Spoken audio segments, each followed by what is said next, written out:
Mother. Oh, what's up, y'all? This is Tyler Hadley. I'm having a party at my house tonight. My parents ain't around. We're gonna be jamming Murder Metal Mayhem. Spreading faster than a case of the clap in a trailer court. Able to shatter eardrums within a 666-mile radius. A podcast more brutal than all the rest. It's Murder Metal Mayhem!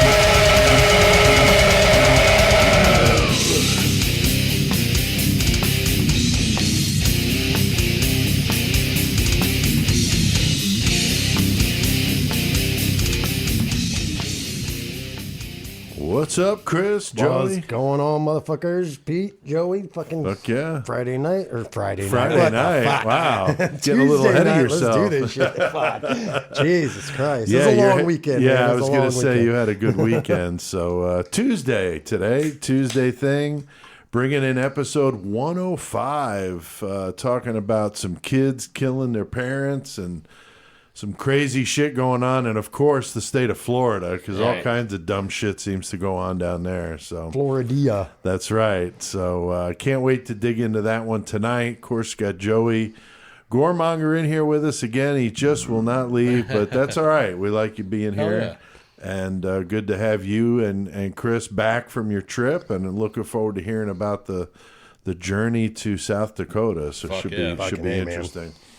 Now, last week was a good one. We did that feature on Gary Plauché. Who would have known so many people would have been interested in that episode? The vigilante who shot the guy that kidnapped and raped his son Jody in Baton Rouge, in the Baton Rouge airport, was where he killed him 1984, and that was a wicked one. Apparently, the listeners liked it because we broke the record, Chris. Most listens. It doesn't surprise me, like the content of why he killed the guy and everything. Like, it doesn't surprise me that people want to hear that at all. Like, yeah, and it's amazing, you know, like with the serial killers we've talked about that seem to, for whatever reason, get more play in the media. Just like that, our episodes sometimes just randomly, like this one, I would have never pegged this one for the most listens in the first 24 hours of any episode we've ever done. 709 listens in the first 24 hours, which is amazing. And we blew past that 1,000 mark very quickly, and it's still climbing. So thanks, everybody. Yeah, keep on listening. Pass that shit on. Yeah, it's awesome. CK was talking about acid bath, and it's a fucking good episode, and we appreciate the support. So I had one of those over the weekend. An acid bath? Yeah. Oh, that should be interesting. I'm anxious to hear about it. Tonight, we're going to be doing a feature on Tyler Hadley. Chris, this was one that you had mentioned as a topic, and it's a good one, man. Definitely fucked up. Yeah, it's fucking... Dude's a fucking nut. Yeah, I mean, anybody who could kill their parents with a fucking hammer... I mean, that's just... violent, that's dude. brutal, like, man. Brutal, I mean, that's up close and fucking personal. Hammer smash face to the fucking max, and then party with 60 people at your house with them in the back bedroom. Shit, that's fucked. And it's a good story. 2011 is when it happened down at Port St. Lucie, Florida, and we're going to talk about it. It's just crazy, but yeah, it was a good one, Chris. You were right on last week with Gary Plauché, so let's see if you can do it again with Tyler Hadley. Hell yeah. CK, of course, ready to go on Wildman Street in Danbury, Connecticut, as always. He's a fucking madman when it comes to heavy metal, and he's going to school us. Joey, he knew you were going to be here. He wanted to do some nuclear assault. He kept asking me if I was going to be around, so I knew it had to be something dope. Yeah. For sure. So that'll be good. That should be wicked. Some more New York metal. And that's definitely an old school band for sure. We've been talking a lot of old school lately, so it's cool stuff. He's got some other metal updates, and we'll hear, of course, from your guys' trip down to, or up to, I should say, South Dakota. It's south, part of but that's it's up. Up, yeah. Everybody, like I had somebody say that, yeah, going down south. I'm like, no, I'm going to South Dakota. Yeah, down south. I'm like, no, it's actually north of us, but okay. Yeah, okay. It was always funny whenever I lived down in Texas, because like I hung out like on the border of Oklahoma and Texas, so I was in between the two. Right. And if you're in Oklahoma, so what's up? You going up to Texas? And if you're in Texas, are you going down to Oklahoma today? Oh, that's fucked up. And it just blew my mind. Like, it was just like That's that. fucking crazy. Spot. Yeah. That's funny. Yeah, Texas, when I lived there, definitely an interesting state. That's Yeah. for sure. So, you guys went to Slamfest, and so I'm anxious to hear how that was. We're going to do that, man. of course, in the metal segment, so Oh, it should yeah. be a good one. Got a killer cage match tonight, Chris. Again, we got some listeners to thank. We got Rick Ring, Stephen Lyles, and Greg Maxlider. Nice. For providing those random numbers. Appreciate that, guys. That's And- awesome, Rick Ring. That's Yeah, he's my a buddy singer from for one of... Gape. Okay, that's Gape. what I Yeah, thought. from Tasmania, Australia. Oh A. wow! Yeah. Yeah. I saw him comment, and the name sounded familiar. Yeah. So I clicked on it, and I was like, "Oh shit! Yeah. That's cool." So No, that dude's super cool, and he's like been very supportive of the shit that I do. I support him. awesome! Hell yeah, man. Very Fuck cool. yeah. Very cool. Well, thanks for listening, Rick, and thanks for contributing with the rest. Tonight we got a good one, Joey. Who's in the cage tonight, man? We have the foot fetish killer. yeah, shoe fetish slayer. Yeah, Jerry Brudos versus Jeffrey Dahmer, Nice. Mr. 17, That's Cream right. City. That's right. Cream City Cannibal. So that should be a good match, and they're going to be fighting with a couple of really good objects, which is pretty interesting, wild. Yeah, for sure. And then a variable to make it a fucking party in the cage tonight. So should be a good one. But you're going to have to wait, of course, in the Mayhem segment to hear about it. Yep. So we'll talk about that.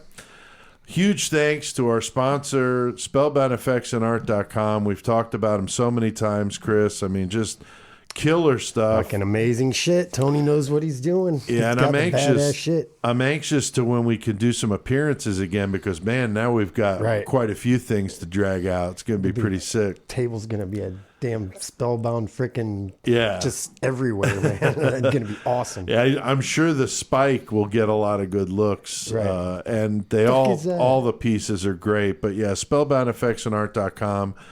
Go check out their online catalog. It's as if Ed Gein was in the back room creating this shit. You know, the vests and the hats and all the body parts and the thumb drives. I mean, it's just All fucking the wild. body parts. Really you think wild. of it, he's probably got it. That's right. That's right. I still think we need to see if he'll make you a titty paperweight, though. I think that'd be cool. Just like Brutos. Just yeah. like Bruto's up on the mantelpiece. That's right. That's right. So spellboundeffectsandart.com. Check it out. Perfect to go along with the pandemic. Pick up some gory, fucked up shit. So, all right. Huge thanks to everybody out there listening. Man, I mean, this week we blew the fucking doors off it again. Almost 7,000 listens total to all the episodes. So thanks everybody out there checking it out. We continue to see those numbers come in. New cities popping up. Saw Montreal, Quebec on the list this week. San Jose, California. And, of course, Chicago, Danbury, Connecticut, and Bloomington, Illinois have been on the top 1, 2, and 3 for quite some time. Chicago just tearing it the fuck up. I mean, literally almost since the beginning. Hell yeah. I think Bloomington was on the top of the list the first, month, and then Chicago took it over and has not Never left fucking left, number dude, one. just So right there. thank you. Dallas keeps kicking ass on that list, too. So appreciate everybody out there checking it out. And spreading that word like a case of the clap in the fucking trailer park. Thank you so much. Hell yeah. So we got a lot of shit on our plate tonight. Got a Yes, we do. hammer-wielding fucking psychopath. We got our own hammer bloody on the wall over there to Yeah. fend him off if he comes fucking raging in here. We got your brother Michael here for emotional support in case Emotional fucking Hadley comes in going wacko. Michael, hopefully he'll step up and Use him fucking as a beat him shield. down. Yeah. So we got a lot to do, and apparently we got this psycho that wants to fucking hack his parents to death with a fucking hammer. So So yeah, let's get our fucking hammer smashed murder on.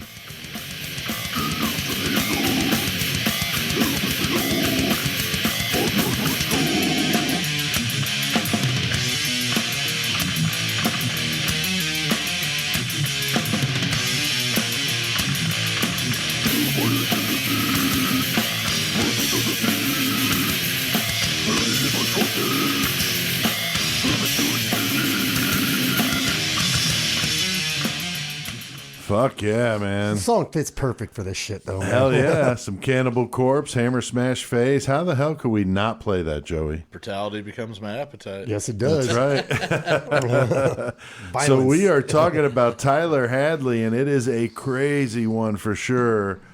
July 16, 2011, in Port St. Lucie, Florida. 17-year-old Tyler took out a hammer, just a regular old fucking claw hammer, and beat his parents to death. Stashed the bodies in their bedroom and went ahead and had a fucking party. Was going to do a two-nighter and wound up getting in trouble. Got detained a little bit. Yeah, didn't quite make it. It's a fucking crazy story, and we're going to dig into this one and talk about what led up to this. And Chris, this one a little bit reminded me of, to a degree, of when we did the S&S Liquors story, because there wasn't a lot of info. You really had to pick out a lot of different stuff and pull from different resources. You actually had to look for this took a little bit of time to dig up, but I think we've got a pretty good, concise package of what happened here. But there wasn't one source that was really an exclusive, listen or watch. It was really, like we were talking in the pre-show meeting, reading articles. Yeah, there's had to do a little more work this week. Really any kind of major documentaries? No. There's like short little clips, 10 minutes, podcasts and stuff, but that was about it. That's pretty much it. Which surprises me with this story. I think you could legitimately do a 45, 50-minute long doc on this dude, because it's a pretty interesting story. Chris, what was it about Tyler Hadley that made you suggest this one, man? Because it's been on the list for a while. Yeah, when I first heard of it, I was like, oh, man, it's fucking brutal. So I was like, we got to do it just because of the brutality of it. But then, that music group skinned all their shit's fucking true crime, and they did a song about Tyler Hadley. And then I just had a bunch of friends going, hey, you guys need to fucking do that on the podcast. That'd be fucking great. Dude. Yeah. So I was like, all right, we'll see if we can push it up and make people happy about it. Let you guys check it out. Yeah, for sure. That's really awesome. And Joey, how much did you know about this one before we started digging into the details? I didn't. I learned about it pretty much from Chris. Same here. I hadn't even heard of it, which is surprising. I am the teacher now. That's right. Yeah. So once he brought it up, of course, I had to look in to see what the story was about. Right. Yep. That's awesome. Yeah. I mean, that's what's cool about us doing this, is each of us really likes the topics and the stories. So, I mean, we're like constantly throwing ideas at each other. Just never stop. Oh, man, that one we were watching last night, dude. Fuck, we got to do that for sure. Yeah, I gave Chris a couple good documentaries, and one was on Josef Fritzl. Oh, my fucking God, I think I've heard of that. He's the guy that basically kidnapped his own daughter, and he built like a whole underground bunker, fostered maybe it's 24 fucking years, dude. I'll link you that. Yeah, it is fucked up. I'm wondering if it is one I've seen, but yeah, definitely. There was that one, and then Teresa Knorr, who she killed her two daughters, burned one of them, the other one she put in a box. Her son, she had help them. Like, she really tortured them out in California. Oh, damn. Pretty fucked up but shit. the fucking daughter, finally escaped, many, many years afterwards. And told the cops this, and they didn't even believe it until she told them, oh, well, did you guys find a Jane Doe burnt body in this location? They're like, wow. Wait, you do know some. Interesting. Yeah, definitely. Yeah, please do. We digress. Yeah, and that's okay. That's what this show is about, because we're constantly, like I said, coming up with interesting ideas. Yeah. I had not heard much about it either, but once we started looking into it, holy shit, it's a good one for us. Like you said, Chris, it's got the brutality. Yeah, just violent. The hammer smashing fucking parent thing is like, holy shit. I mean, that's up close and personal. And we'll get into it though, but as close as he was, it's just fucked up. It is fucked up. It's different, but it also kind of reminds me of the Bobby Kent story, which they did the movie Bully about him. But he was a kid down in Florida also who was picked on his friends, the alpha guy, right? But they ended up killing him, his best friend and his girlfriend and all these other dudes. and Larry Clark made the movie who did Kids. Right, yeah. But it was the same kind of deal, though, and they, like, took off, after killing the parents and ended up getting busted somewhere out in Texas, some shit like that. But, right. Same kind of thing, like, oh, yeah, let's kill your parents, and it's like a Florida thing to do. I guess. So Tyler is born in 1994 in Port St. Lucie, Florida, which is a city I looked up, about 165,000 people. So it's definitely bigger than Bloomington, but not bigger than Bloomington together. Not bigger than Twin Cities together. Yeah. It's about 100 miles southeast of Orlando, and it's referred to as the Treasure Coast. It looked like in the 60s, somebody bought a lot of land there and figured it would be like a cheaper retirement community. Yeah. So they chopped it up into small parcels and sold it and sold the fuck out of it. Land. Yeah, it was all swampy, and they built it up and pitched it as, grab a piece of paradise. And, all these people from the north are like, boy, that sounds good. And so they were very successful, but then, of course, it crashed in the 80s and 90s. So you got all these vacant houses all of a sudden showing up. And these fucking pot growers are like, fuck it. Fucking free fucking goddamn indoor let's fucking squat grow zone. and Hell fucking set up a fucking big old hydro grow and let's go. You know that's what Ricky would do. He'd be like, hell yeah, boys. They said they get those houses $50,000. Yeah. Like cheap as fucking balls. Well, yeah. Man. So, I mean, they were, at one time, I think there were 70 illegal fucking grows going on there, and they called it Pot St. Lucie. I thought that was great. Instead of Port St. St. Lucie, they called pretty it Pot funny. St. Yeah. So I'm wondering if Tony Campagna goes up and hangs out at Port St. Lucie. So we'll have to ask Tony about that. The area known to, be more of a senior citizen type deal, so teenagers didn't have a whole lot to do there. All I had to do was party, drink, fucking smoke, fucking nothing. Hang out, His parents, Blake, his dad was 56. His mom, Mary Jo, 47. They're upper middle class. They raised him in a pretty normal home. I mean, he had a brother, Ryan, that was 6 years older.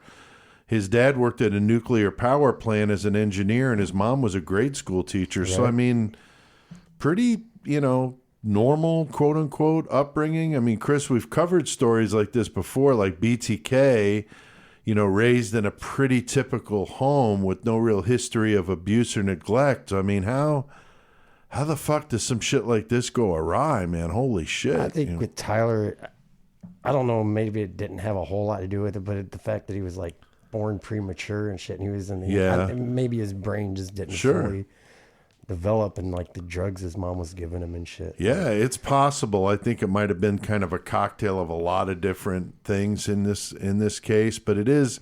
And his parents just kind of totally, basically, for a long time, just ignored what the fuck he was doing anyway. Right. Like, let him get away with so much shit anyway. And then when they started trying to be fucking. Yeah, it could be the whole he's the baby, the older brother, 6 years older, so he's quite a bit younger than his brother. I mean, that's a lot of distance between brothers, that many years, I would think that'd be. Like, when it's just, like I said, it's fucked up as close as he was, because when he was a kid, he was super clingy to his mom and shit. Yeah, like almost overly clingy. Yeah, like always had looking to make sure that she loved him, basically. Yeah, he would always ask her, Mom, do you love me? Mom, do you love me? All the time. It was pretty fucked up. Really weird. Then he got into, like, really hard drugs, though, that have effects on your fucking psyche and your fucking, your depression levels, and not to mention then he's taking prescription pills which specifically have fucking side effects of possible suicidal thoughts or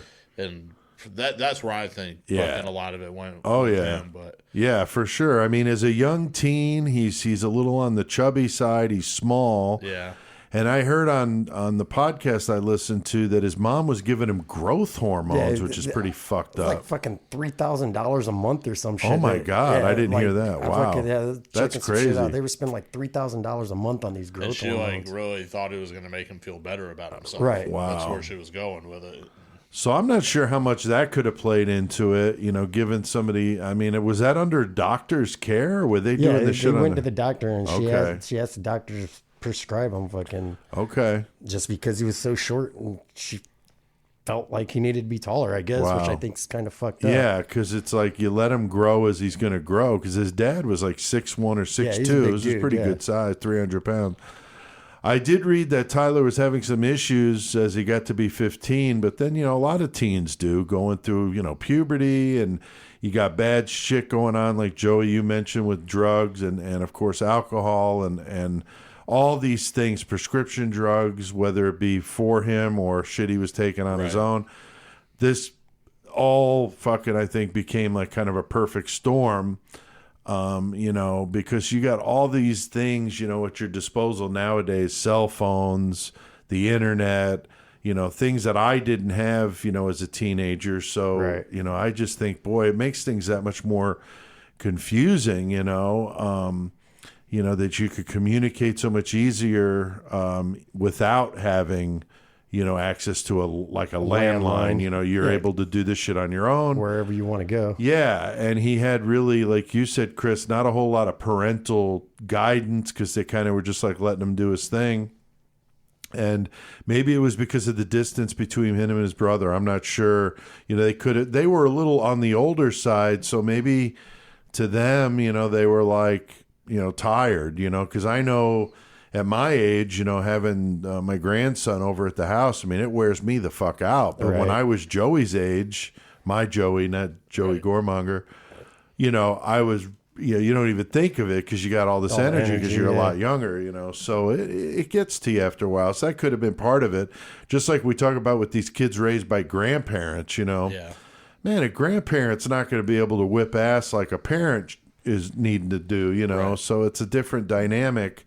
The grandchild versus parent-child. It's different. Yeah, it is different. And it's hard for grandparents, I think, to jump into that role. And I think that's part of kind of like what was going on here with the age difference stuff. But kids born after 1990 definitely would have been raised on the internet, cell phones, a lot more technology than, of course, any of them kids before. And you throw alcohol, prescription drugs like OxyContin and Percocets and that weren't weed. Prescribed to him. They were just fucking taking drugs. Yeah, so he's just doing a lot of stuff here. And then Joey, I mean, do you agree with like all these modern inventions having kind of an adverse effect? And and they stay cooped up and they're by themselves. All these bad influences. Back in the day, you always heard your parents go outside and play. Kids were outside more. Now they're cooped up, and if they're sulking and depressed, I mean, it's hard for me. I don't have any kids, so I haven't really got to see it like some of these other parents have, watched what's going on. I see it from a distance, but I mean, I can see the good and the bad as an outsider, so it's like hard to pick which I would go with. But like on the bad side, I don't feel like these kids are getting any kinds of social skills. They're not going to be good once they get out in the world. I also feel like there's been an undermining, not a very father-like figure in a lot of families anymore. A lot of kids are raised by a mother or whatever who's more nothing wrong with it, they're more apt to baby the child or be soft with them, or they're so overworked that they don't fucking have it in them at the end of the day. The male structural line there, a lot of kids can go, step on their mother or whoever. That's what I feel, and what I feel I've seen with some of the younger kids. So you got it like that, but on the other hand, the one thing else that I feel like I've seen that is kind of a positive, these kids ain't doing shit and they're sitting in their home doing this and that and whatever. I don't think a lot of them are going to jail or juvenile like me and my friends did. Oh, sure. Because they're at home. They're not out doing dumb shit. Their parents know where they are. Maybe they're a little bit safer there with them than what I was. But if I look at it, that's how I learned how to grow, though. That's how I learned about the world. I mean, you have to do some of that stuff. Right. So I get it. You want to keep your kids and whoever as safe as can be. Right. But man, on the other hand, you also have to let them skin their knees a little bit. Yeah, because I mean, if you're going to be there for them constantly for the rest of their life, if you think that you're going to be able to fucking keep a roof over their head or do whatever you need to do, okay, by all means, be that way. Right. But anybody who's fucking looking to live their life, by themselves, without you can't do that because that person's never going to learn how to. No, it's just like those signs you see: "Don't feed the wild animals because they won't be able to feed themselves." It's the same principle, So Tyler's doing some bad shit. He's stealing money, 11 grand from his parents with credit cards. That's pretty fucking crazy, man. 11 grand. Dude, I don't know, man. What the fuck are you ordering, man? My ass would have been fucking beat down, dude. Yeah. Like, oh my god, I don't even want to know. Just happened, like I don't even want to think about some shit like that, man. I can't even comprehend wow. stealing the ass fucking, whipping. like from my parents at all, let alone fucking 11 grand, dude. Dude, That's holy crazy, fuck, man. He was also taking the keys to his dad's truck without permission. His parents took him to see a psychiatrist when he started skipping school and taking drugs. What's fucked up about the fucking him stealing the fucking his dad's truck and shit? Because what's that? They were fucking gonna. His mom said, even after he got into all this trouble and shit, his mom said that they should buy him a fucking car because it'd probably help him get out socially or whatever. Which he had a car, didn't he? Well, hold on. They wouldn't. They said no, but then he started stealing the fucking parents' vehicles, and that's when they decided, well, fuck it, let's get him his own car. And then they got him that fucking like a brand new fucking Lincoln and shit. I knew whenever the cops got there, they found all three vehicles in the. So they gave him like a brand new fucking Lincoln and shit. After he's fucking been stealing the fucking car, stealing 11 fucking grand. There ain't no way, like, man. I'd have been dead in the backyard with the tomatoes. Dude, man. He wouldn't have been the one doing the killing, dude. Like, fuck. Yeah, I would have been getting the hammer to the fucking head. So they take him, to a psychiatrist, but like you said, maybe it's a little too late. From what I read, he was given some outpatient care. He was put into a substance abuse program. But it sounds like in this case, it's just not enough, man. I mean, it's just a little too late, Yeah, he didn't like it. Oh, definitely too late. Like, because he didn't want to do anything they said. No, and I mean, nobody really would. I mean, a teenager's obviously going to resist, but maybe more so because he was already really entrenched in this bad behavior. That's just the way his life was, and he's like not going to change. Like, this is it. Fuck it. Yeah, and I mean, you can't blame the parents. I mean, they at least tried to identify the problem and take him to a doctor. It wasn't like the some of these horror show parents like Henry Lee Lucas and shit just completely not giving a fuck. His parents actually cared about him. They seem to try. Now, maybe they, we're a little late to the game, and you could armchair quarterback this thing all you want, but I mean, it is what it is. You can't really blame the doctor because, they can, be manipulated by 100%. Somebody who's smart like he is. I see he got like a 2100 on his SAT. Yeah. I mean, that's fucking insane, man. I got a 950 or a 960 3 different times. I tried to break 1,000. I couldn't do it. Right. He got a 2100. That's fucking nuts. I mean, I don't even know how that's possible. Yeah. That's pretty fucking impressive. He had a really high IQ too. So he's a smart dude. Sounds like though, he just, like I said, just bad fucking shit all combining into one and made him turn bad. Did you see whenever his mom took him to the counseling or whatever, the drug thing? Yeah. Because what did they use? The Baker Act. She enacted the Baker Act, which is how you get a child involuntarily. Under 18, you could put him in. So she did that, but the event that was like the last straw or whatever is like he got so wasted wherever he was out partying, and he was at this girl, I can't remember her name, Desiree or something like that. It pissed all over her bed. Fucking bed. Oh yeah, I saw that. He comes home what the and fuck he's was just the like, deal with that? I'm smashed as fuck. Like that was his words. I'm smashed as fuck. Yeah, just coming in the house late as fuck. Parents, and that's just woke up the whole fucking family. Yeah, what was the deal with him pissing on her bed? I don't know, but I kept seeing them bring. I didn't see anything else besides the fact that he did it. But I have to imagine that fucking. That became an issue over at that person's house. They got a hold of his mom, like, what the fuck? Yeah, right. He just disrespected the shit out of my house. Yeah, because there was other parents saying that they'd see him out fucking smoking weed, and his mom was straight like, "Oh no, Tyler wouldn't do that." He's a good boy. He's a good boy. Like, right. So I think that maybe you could say the doctor should have predicted this, but I think it's easy to say that now. Yeah. Later on his friends would say he was talking about killing his parents, but nobody really took him seriously. Nope. And I don't think anybody would. I mean, I try to put myself in that position of thinking like, what if one of your friends said that? I mean, people talk shit a lot, especially when you're mad. But nowadays they look at that stuff differently. Like when we were younger, like you you probably wouldn't have said anything because you would have thought he was full of shit, or it's like not any of my business type of shit. Right. Whereas nowadays, like people hear somebody doing anything like that, they're a lot quicker to go report it, which is good.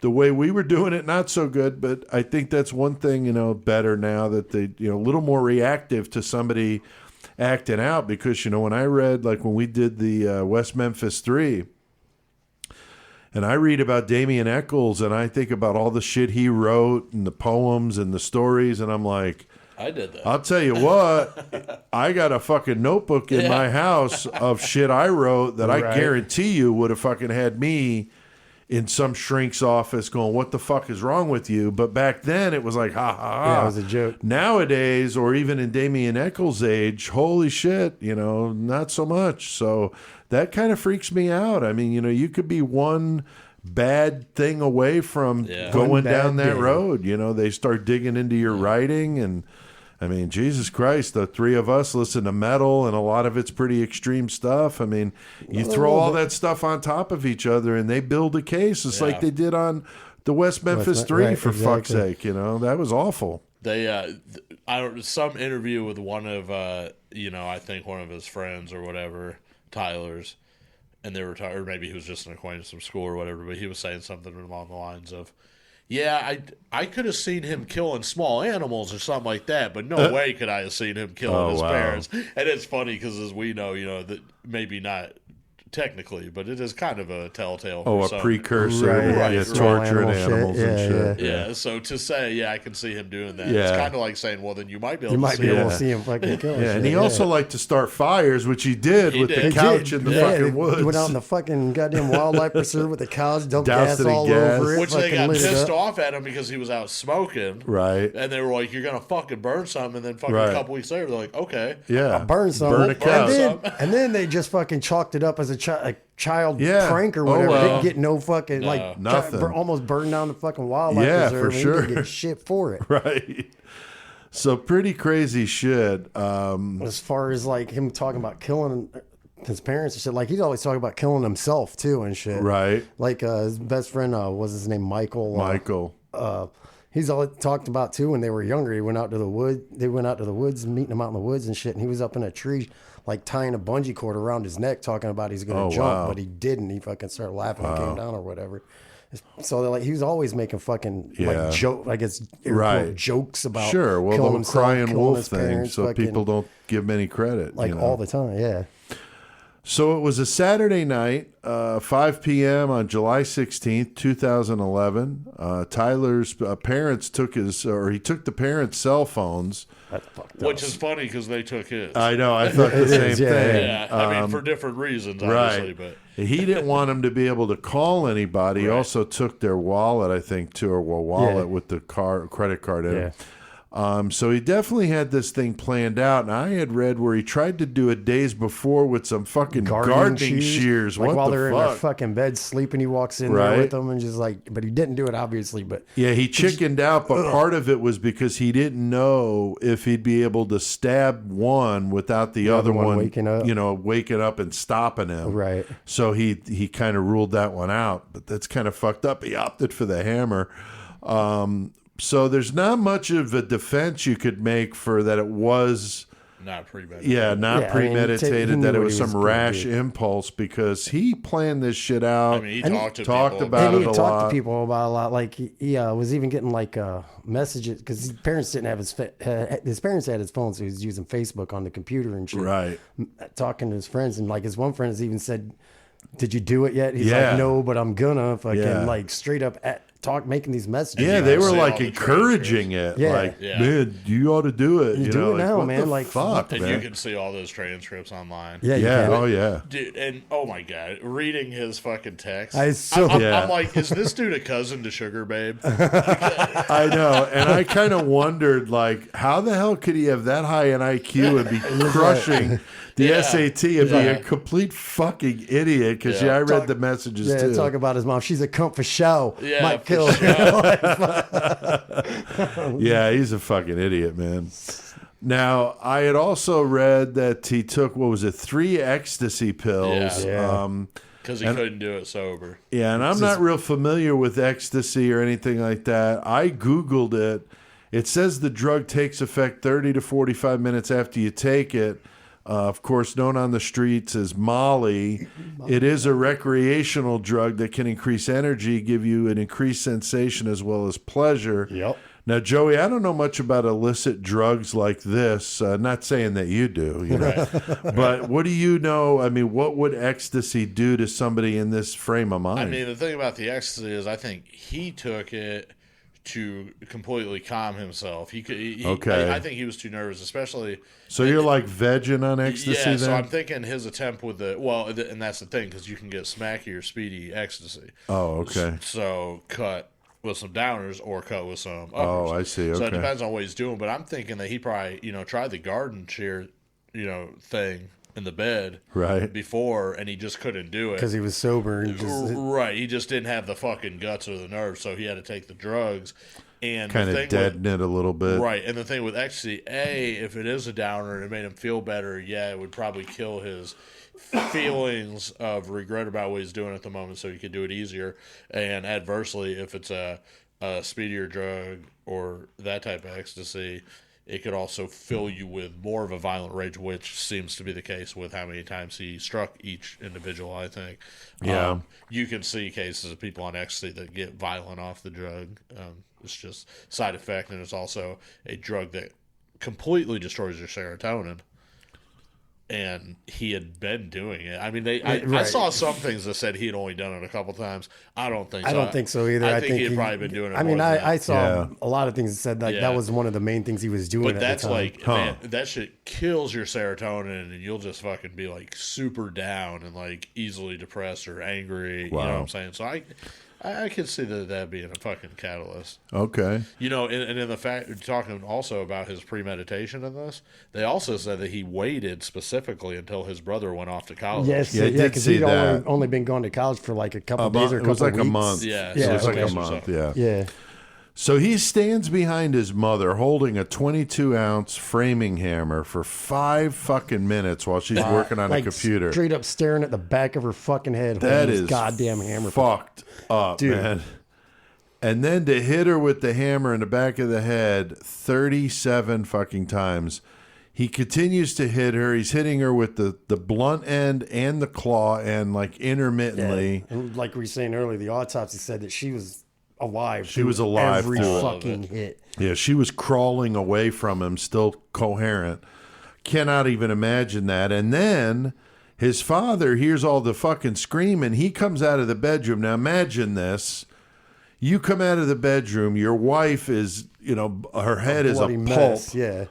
And your son is covered in fucking blood holding a fucking hammer. I mean, that's fucked up. And he froze, of course, to his peril, because Tyler fucking came at him with a fucking hammer. And this dude's 300 pounds, 6'1". He's a big motherfucker. Tyler's, kind of lanky, but he's not only like 160 no pounds match for the old man. But he fucking took it to him with that hammer 39 fucking times, man. Fucking Holy brutal. shit! He said that when he was staring, like when him and his dad made eye contact. Yeah, and he just got this fucking evil looking grin on his face and just went at him, dude. Yeah, and his dad said why, and he's like, why the fuck not? While he was fucking just hitting kept him, screaming it, why the fuck not?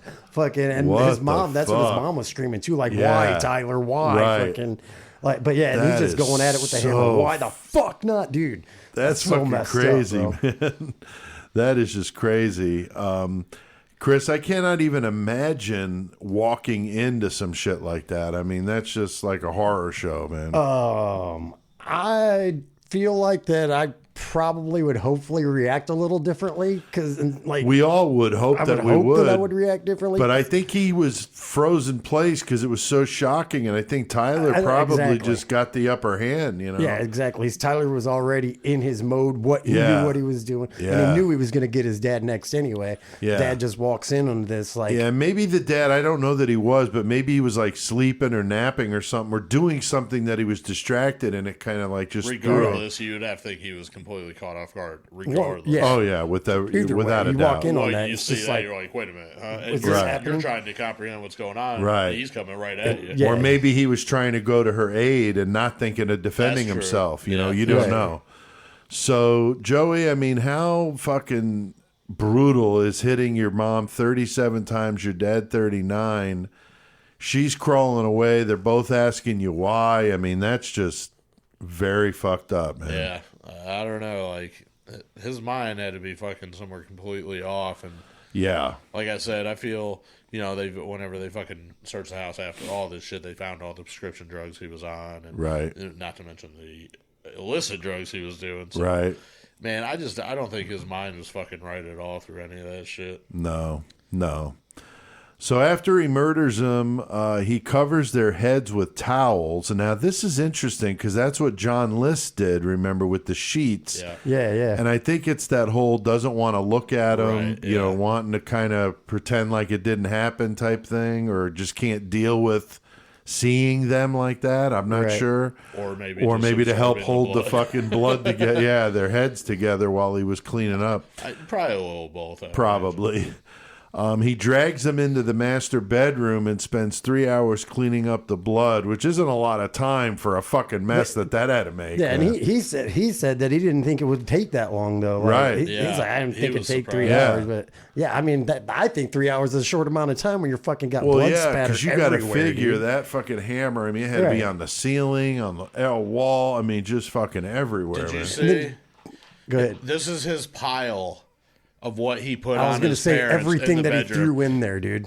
Broken dishes, shattered glass, bloody towels and pillowcases, a coffee table, a sponge mop, books, Clorox wipes, and a canister of coffee grounds. And he just threw it all on top of his parents and the shit. bodies. He's like right there, like covered locked off the room. Yeah, covered That's so fucked up. Yeah, everything that had blood on it just said right there on top of him. That's nuts. So yeah, I mean, he puts them in there, and then he posts on fucking Facebook that he's having a party, because earlier in the day he was not sure. Yeah, he's like, now he's like, a party. I'm having one. He's like, parents are gone. Fucking let's party it up, bro. They say at the height of the party there were like 60 fucking people there. None of these people were really his friends. I heard at the height of it there was like 100 people. Really? Like right at the beginning it was like 60 or whatever, and then 100 people. Like wow. As the night got later, fucking running out of beer, fucking go get more beer. Right, people start leaving. They were playing beer pong. I thought it was fucked up because the ball went under something and it got blood on it. Yeah, because the blood. They rinsed it off and then kept playing. That's fucking nasty, man. His mom's blood or whatever is coming from underneath the door, and they said it looked like black, like oil-based paint. After it started. And they saw it on the computer. On the computer, the keyboard, like a brown gooey shit. And it's like his mom's blood and shit. Yeah. And then they were just thinking like somebody spilled a Coke or some shit. Right. Like what the fuck? Well, yeah, who would think that, right? Oh, that's your mom's blood. They're playing beer pong, they're smoking weed, other things that go down at a teenage house party. Tyler had some money out of the ATM to buy drugs and alcohol, picked up a few friends. He's letting people put fucking cigarettes out on the carpet, punch holes in the fucking walls, doesn't give a fuck. Well, at first he was like, I don't want nobody smoking in the house. Right, and at then first. He fucking just, his whole fucking he was just like, screw it. Like, he fucking got paranoid because he was like, oh, the neighbor's going to hear him out there. Yeah. And then in the house. Yeah, he'd and then the smoke in one the kid house. fucking stole the fucking neighbor's mailbox and fucking comes in. He just He like flipped out, raking man. fucking goddamn beer bottles and everything. And he didn't care about it. He cared about the fact that they stole the mailbox because he didn't want the cops to come. Cops showing He's up. talking about it's a felony and shit. Right. It's like, motherfucker, you just killed fucking your mom and murdered your dad. parents. You're worried about a fucking mailbox, Right, bro? exactly. But I mean, he had a reason to not want the cops there. Of course. So, like, I understand. Now, Chris, I mean, you wouldn't know anything about having parties like this as a teenager, drugs and alcohol and just wild shit going on. No? Nope. I'm good. I'm all right. not to that extent, anyway. Yeah, right? So that night at the party, Tyler tells his best friend, that Michael Mandel, that he killed his parents, and Michael doesn't believe him at first. If you watch the interview with him, he's got that Rush shirt on. He's kind of chill. Pretty crazy stuff. I can't imagine, one of my friends telling me some shit like that after partying all night, probably being pretty fucked up. Mike said that Tyler had told him that his parents had some money issues, and I only heard that in one place. I only heard that in one single place. I saw no other mention of money. I read problem. it. I listened to a bunch of shit. I read shit, and there was only one spot. I don't remember. Yeah, it. And I don't know what the deal was with that either, so I'm not quite sure. Because the one spot I heard said they freaking borrowed money from Ryan, their oldest son. And I'm like, wow, that's weird. That's the one, I only heard that one time. I'm well, like, sometimes people, even though they're making good money, they're living outside their means, and maybe that's what happened, or a bad investment. It's hard to say. Or their son stealing $11,000. That's true. So they're fucking broke. There's that, right? And the $3,000 you're spending on growth hormone. Yeah. So who knows? But he was also upset that his parents had him in rehab. He wasn't allowed to party. They took his phone away. So like you said, Chris, he's using the computer to get on Messenger through Facebook. And Mike believes that it was all this stuff, that maybe caused him to snap. And he told Mike that after he cleaned up the blood and stashed the bodies, he took a shower, looked in the mirror, and laughed. Yeah, just laughing at himself in the mirror, dude. Well, I mean, wow. Tripping. I guess. I also wonder if his brother, like you guys said, leaving probably, made him want to do this because he didn't have the brother around, Right. Who knows? Tyler shows Michael a spot of blood that he missed while cleaning up. Yeah, that's and like that's the when he starts in to the garage. believe. Yeah, he starts believing this shit. Yeah, because he told him, when he's tell him that he fucking killed his parents and he didn't believe him, he's like, look, both of my fucking parents' cars are in the driveway. Where the fuck would they be without one of the cars at least? Like my car and both their cars are here. Yeah, and then he's showing him these blood spots, and he's like, oh my God. And then he takes him into the bedroom. Yeah. He sees all the stuff we just talked about, all the bloody sheets and the broken picture frames and all that bullshit. But then he sees Tyler's dad's leg, and then he realizes, oh my God, this is real. Dude. Yeah. And he freaks out, knowing that Tyler told him the truth. Tyler told Michael that he planned to kill himself if the police found the bodies. I can't imagine that moment you realize after you've been partying, on the other side of the door were two dead people that you knew. A lot of these kids started getting online saying I was at the party of the fucking year about it and shit. Like, fucking, they were like, fuck man. Yeah, dude. Well, like, Michael, what's he do? He's like, hey, homie. Yeah, let's get a picture. I ain't going to see you anymore, so let's get a picture selfie, together. That picture online is just crazy, dude. He's holding Tyler's holding the solo cup. That look on his face, dude. It's pretty fucked up. Last picture we'll have together. Let's fucking do this. And he hung out with him. He did. Now, Joey, as many crazy things as you've probably seen in parties and stuff, how does this party rank with you? That seems like... Is this a meth tune kind of party? It seemed like it was a dope-ass party. The party itself, it seemed like it was a fucking goddamn blast. Yeah. For Tyler, it must have been a super head trip, though. Yeah, right? There had to have been times where he was like, oh Jesus Christ, is this what I'm doing right now? Right? I mean, there had to be... Is this really worth it? Yeah. I've seen a couple places, too, that he was just like hanging out on the tailgate of his dad's truck a lot of the night, too. Oh, like, yeah. Well, I'm sure he was freaking out, man. Like while the party's going on. And shit. You know what's fucked up too, though, is like, because he was telling people before this about, we were talking about the other text. Yeah, people that were like, so did you do it yet? There were like motherfuckers that knew he was trying to kill his parents or thinking about it. Right. So all of a sudden he throws this party. It's in this fucking town where nothing goes on, so everybody's at his party. Right.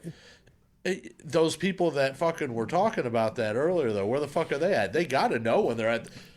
Oh, yeah, you are throwing this party. You killed them motherfuckers. There had to have been a handful of people that already knew he fucking killed these people. And they're in their party and like not even asking. And I didn't see nothing about none of them except for the precursor text that they talked about. Right. I never saw anything. What do you think after that? Yeah. But yeah, there had to be people there that knew already, like, oh, he fucking did it. Yeah. Now, at first, Chris, I didn't think Michael went to the police, but I read today in that Rolling Stones article where he did go call Crime Stoppers or whatever their version of it was. I think it's fucked up. He called Crime Stoppers and not the cops. You know why I think he did that? To be anonymous, maybe? That and Crime Stoppers pays you. Oh, yeah. That is possible. That's true. Crime Stoppers pays you for shit. If you just call the cops, it's... Okay, I didn't think about that angle. And not to mention, I don't think he remained anonymous about it. I don't think he did either. So he probably straight up just, Yeah, I think Crime Stoppers pays you if you fucking turn it...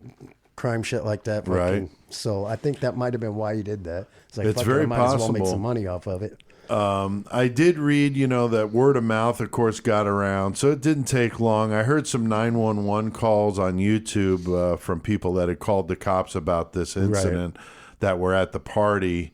One was from a female, one was from a male. Tyler's arrested at like 4:30 in the morning. The cops show up. Of course, he's hung over as fuck.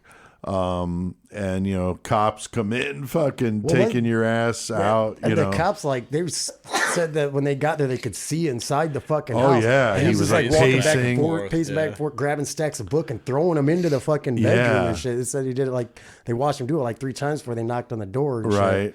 And they were watching him for a little bit just to see what was going on, talking to himself, screaming shit. Just like I said, just throwing stacks of books into the room. They where said he was talking to his friend about it. Her name was like Kimberly Theben or something, but in parentheses, her name was K Nasty. K Nasty. Oh, I saw that. The K Nasty. I was dying off that. Like, what's your name? K Nasty. I'm 17. I'm K Nasty. I thought that was funny too. Yeah, it definitely seems like he could have been hanging out with Sugar Babe and fucking all those fucking degenerates. It was probably the Port Lucy fucking Crips. There you go.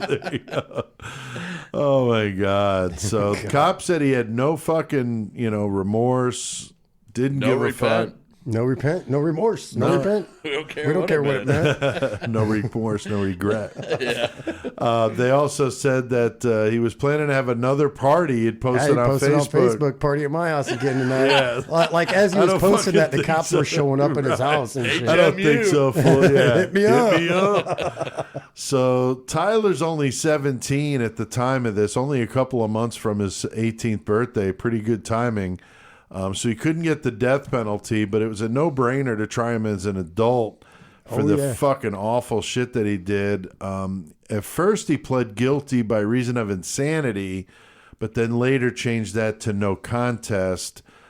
His brother, Ryan, actually testified against him, said he wanted him to get the max, which was life without parole. And I also read that he sued Tyler to prevent him from inheriting any of the money if he happened to get out at some point. Yeah, he couldn't get any of the inheritance.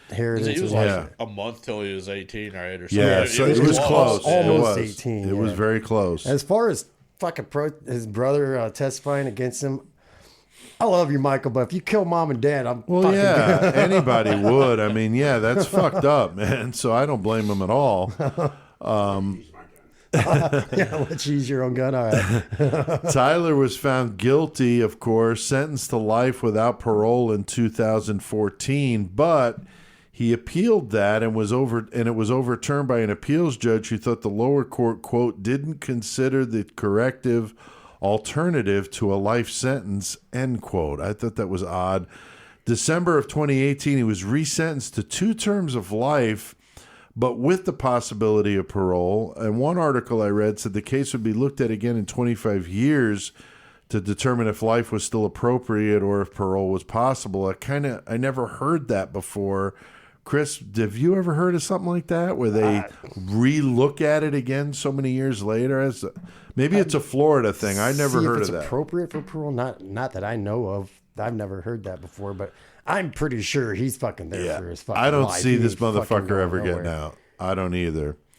Now, I don't know if you guys saw this shit on YouTube, but it was so fucking funny. We started watching it last night. I'm like, this guy's a fucking moron. Game dog, whatever the fuck he said he was. What a fucking idiot.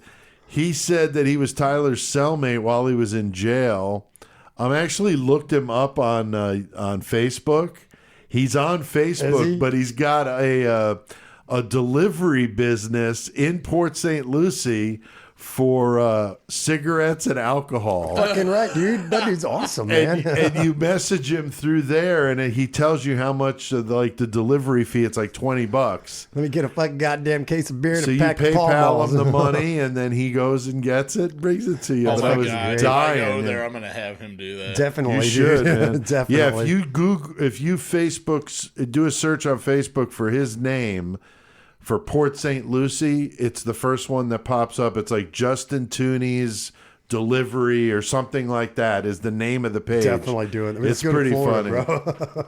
If I had more time, I would have tried to message him to see if we can get him on here. Right. But He said he was selling. He got busted, Justin Tooney, with a bunch of fucking autographed shit from Tyler. Yeah, and the way he fucking signing shit. Dude, what God, the fuck? A picture of a hammer, and he signs, "If you're not a fan, you should be. Hammer time." Hammer time. I'm drawing little pictures of hammers on him and what shit, the dude. fuck, God damn man? it.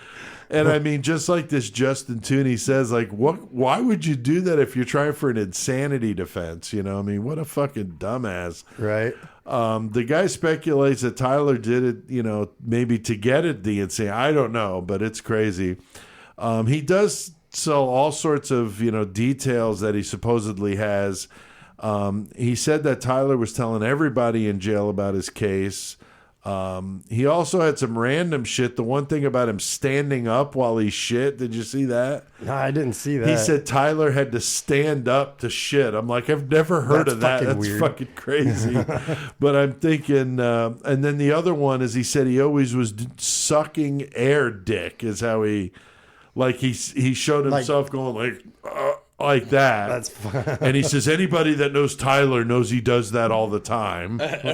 Which is crazy. What? And apparently his nickname was Hambo in jail. Like Hammer and Rambo put Right? together, yeah. So, Joey, how fucked up is that when your cellmate shits standing up? I mean, I mean, what do you say to that? Yeah. Because I'm thinking it's splashing. Right. That's good. I mean, maybe You hang out. have diarrhea. I mean, That's that's the just for real bad. scared straight. You know what I'm saying? Yeah, like, this is going to be your cellmate. Be like, oh my god, this is way too weird. Never mind. I repent.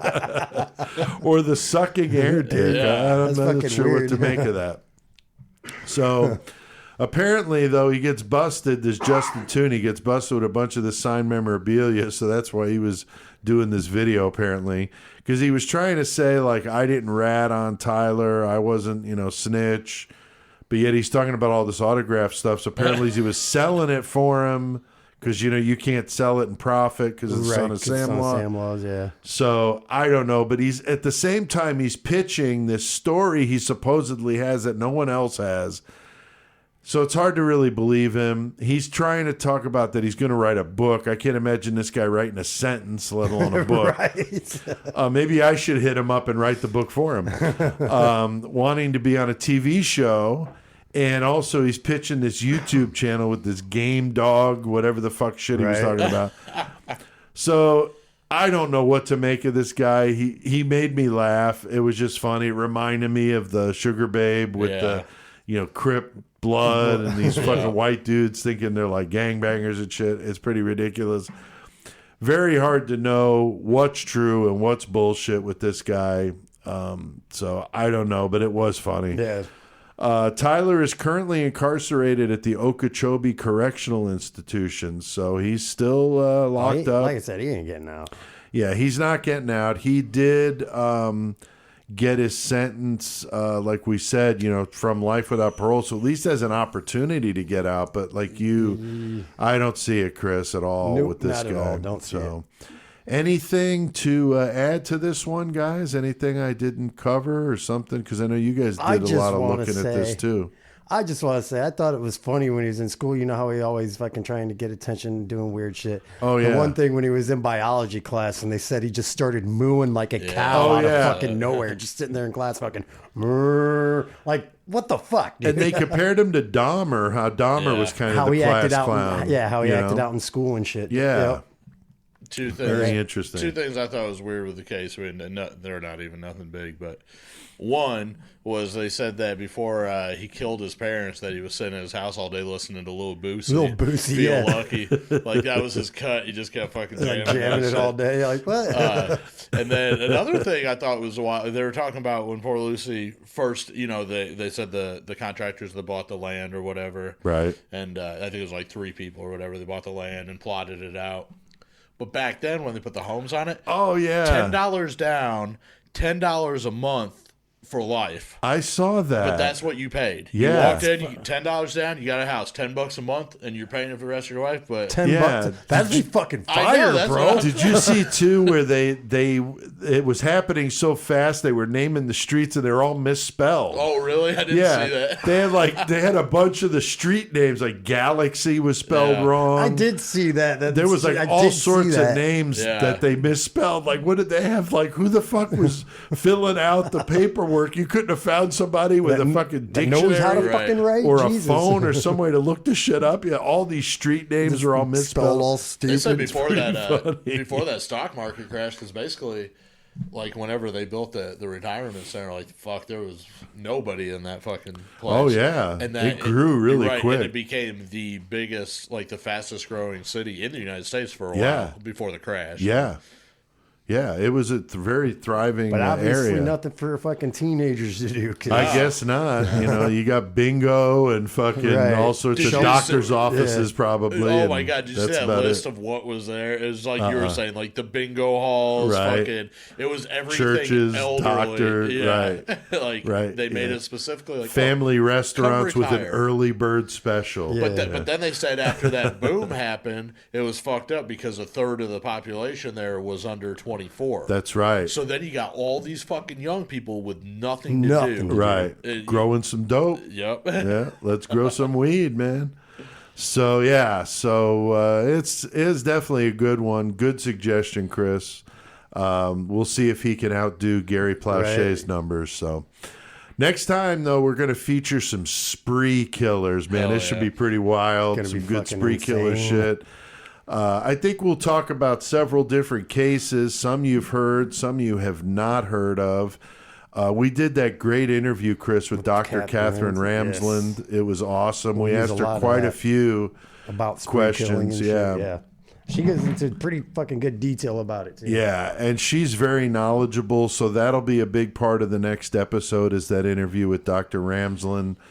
She's a professor of forensic psychology. If you've ever watched a true crime documentary, she's on it. Shit, she's more than likely on a ton of those fucking things. And now that you know that, next one you watch, you'll see. Yeah. It's either her or Helen Morrison, Dr. Helen Morrison, who's Gacy's psychiatrist. Yep.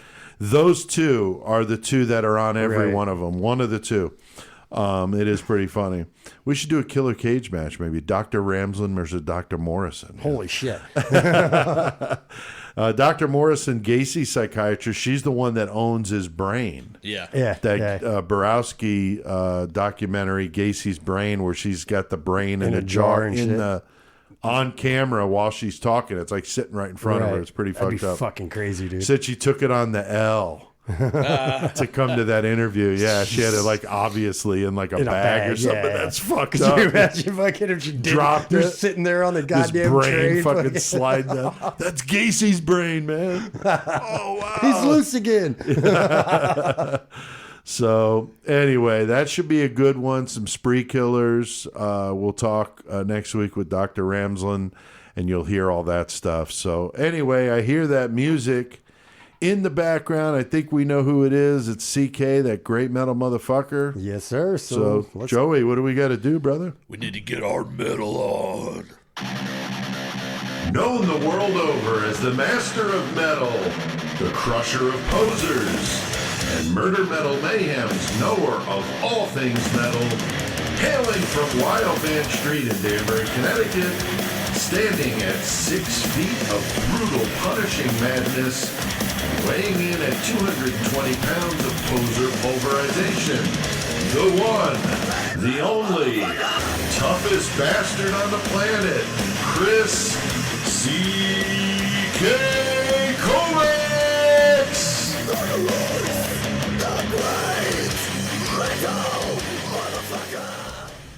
There he is, Chris C.K. What's going on, C.K.? How's it going over there on fucking Wild Man Street? What's going on, brothers? Fuck. Throwing down over here talking about Hammer Smash Parents and all that kind of stuff. Wow. Pretty disturbing. Feel like I need to take like 3 showers after talking about that story. Mean 3 ecstasy pills? Sounds pretty fucked up. Yeah. And I'm not going to, Chris, after I take a shower, look in the bathroom mirror and smile and laugh at myself like he did. That's pretty fucked up. So, anyway, CK, good to have you on. We are in metal right now, and we got Joey Goremonger here with us, as always, with a little Putrid Pile shirt on. Yeah. Hanging out with us, talking some stuff. Super excited about CK's band of choice tonight. Yes. We definitely are looking forward to this one, CK. So who's the choice of band this week? Well, I did this because I know Joey digs this band a lot, too. So, right. We're doing Nuclear Assault. Fuck yeah. Old fucking school there, boy. Old fucking school crossover thrash from New York City. So another classic band that I loved when I was a kid and still love to this day. And I still jam these guys every so often. They were formed kind of out of the... Well, Dan Lilker who used to be in Anthrax, was either kicked out or he left. There's some just as far as whose story is right. He says he got kicked out. Anthrax says he left. Either way, he wanted to eventually form something that was more faster and more of a crossover thing anyway. Because Dan Lilker is always... Any band he's ever done has to be more extreme than the band he was in before. And he decided to form Nuclear Assault with John Connolly, who was in Anthrax at one time and was also a roadie for Anthrax. I love it when roadies go from roadie to member. That's awesome shit, dude. Yeah, that is cool. But they formed from, kind of out of Anthrax.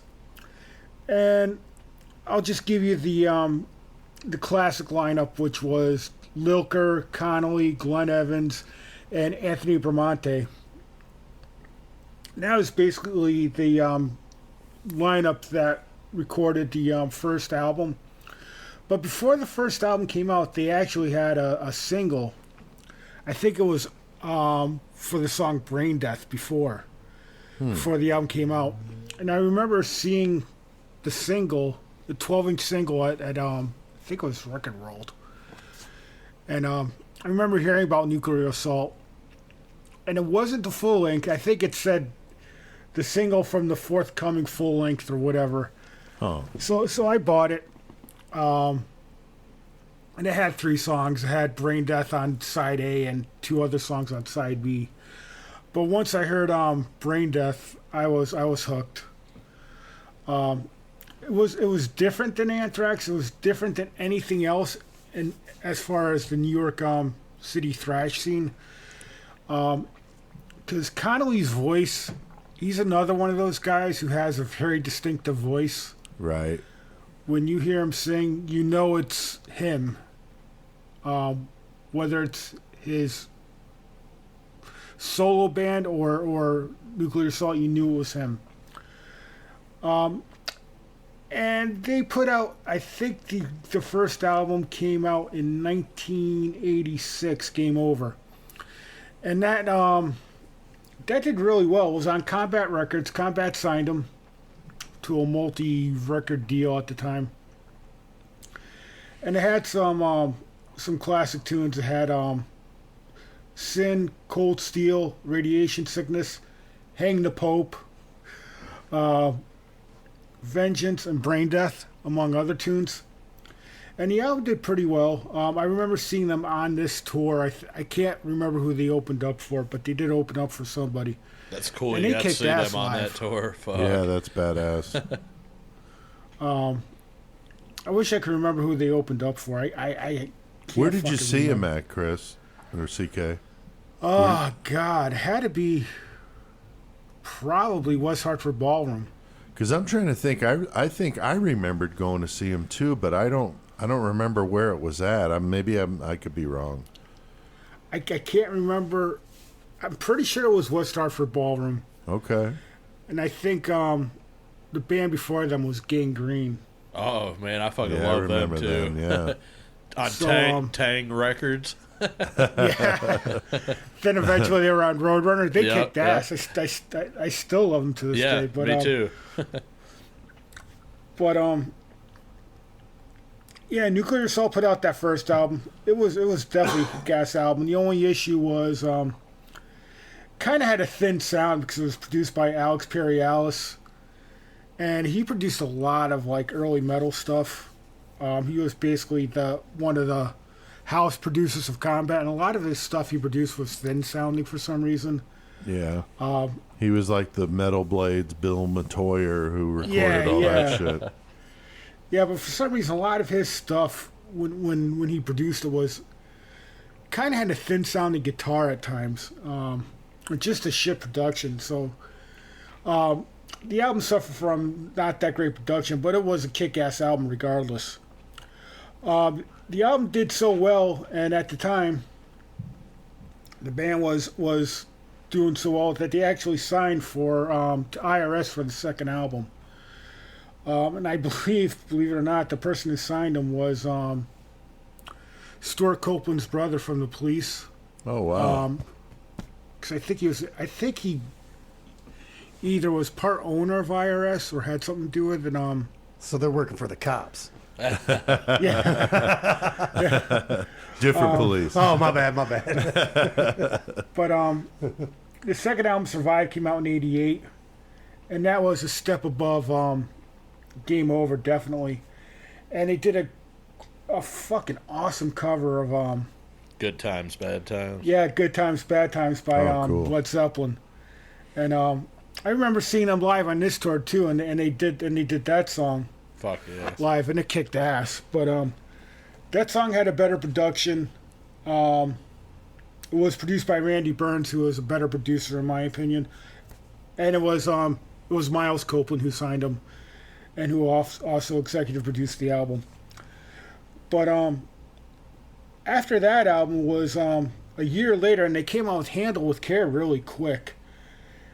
And it was on a new label called In Effect Records, and this came out, God, like literally within a year of Survive. And it was just as good as Survive. And usually when bands rush an album like that, it's usually not as good, or the quality suffers, or the songwriting suffers. Yeah, something gives usually when it's rushed. Yeah, but this album was really, really well written, great songs. Probably my favorite album by him, still to this day. At this point, things were getting a little disjointed within the band. John Connolly was starting to do he had a side project called John Connolly's Theory. Glenn Evans had a side project, CIA. And Dale Lilker was just doing different stuff altogether. So the album after that, which was oh crap, what was it called? It was Come on, Out of Order. CK. Yeah, Out of Order. Out of Order 2 years later. That's also probably my most forgettable album of theirs, unfortunately. It just I'm out of order. You're out of order. This whole fucking courtroom is out of order. I had to do it. Sorry. But like Goremonger said, it was a forgetful album, and it was a half-assed album at best. And I thought they were pretty much done after that album. And 93, out of nowhere, Something Wicked popped up. I bought it, and I wasn't really expecting too much from it. And pleasantly surprised how good it really was. Yeah, I really like that one. That's cool. And the weird thing is, it was on IRS Records. So they went from having Survive on IRS to the next two albums on independent labels, back on IRS Records. Which I don't understand, but at this point, it was a different band. It was Connolly on vocals and guitar. Lilker was out. He was doing Brutal Truth at the time. I like Brutal Truth. Yeah. Yeah, I love him too. But like I said, it seems like Lilker's got to do. he leaves one band, he's got to be a little bit more extreme than the previous band he was in. Right. And Brutal Truth was a lot more extreme than way. Nuclear Assault. But Anthony Bramante left, so it only left Connolly and Glenn Evans as original members.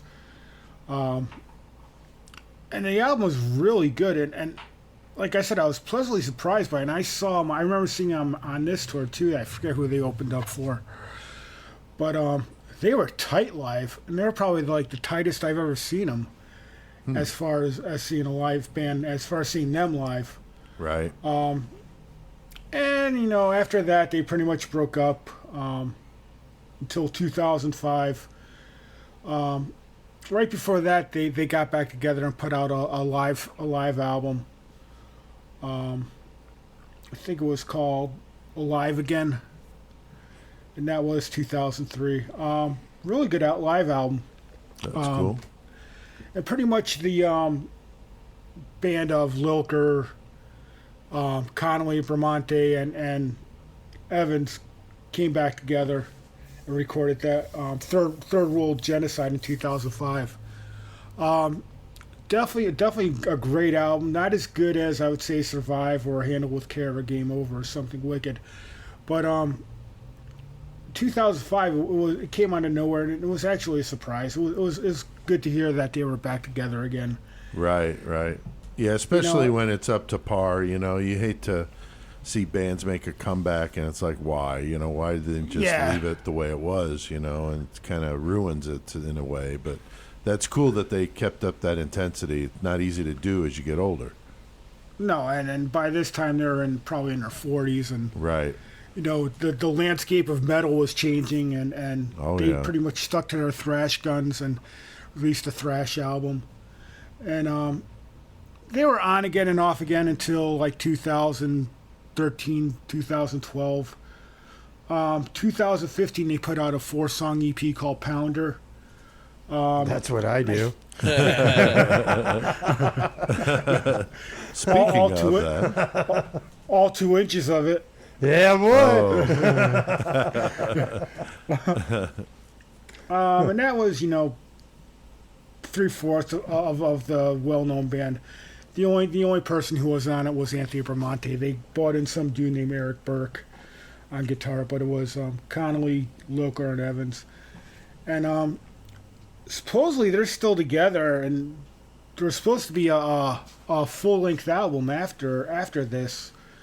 But as far as right now, there's nothing by them. But supposedly they're still together, and a lot of their stuff is still available on CD. I think everything's available on streaming platforms except Survive. I didn't see Survive on either Apple Music or Google Play, or I think it's on.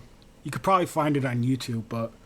Yeah, right now Google Play is actually pretty much converted to YouTube now. I just got a thing popped up on my phone yesterday that my music library, which I don't really use much, but anyway, it's like, it's been now converted to YouTube Music, and everything just switches over, and then I just had to download the app and then open it, and that's my new music player is YouTube Music. No shit. Yeah, but my Google Play. I don't have money a Google Play. goes to it. It's a wash. It's the same price and everything. Yeah, it's the same company. Google and merged YouTube with YouTube, company, which is actually kind of convenient because I use YouTube a lot for videos. Yeah. So now I got one source for both, which is really kind of cool. So it's fine with me. It seems fine. The app. I searched a couple of things. I searched Low 12, and it was kind of cool just to see it on there. And I searched Decapitated because I've been jamming them lately, and everything was there. It was like, all right, I think I can dig this, So it's pretty sweet.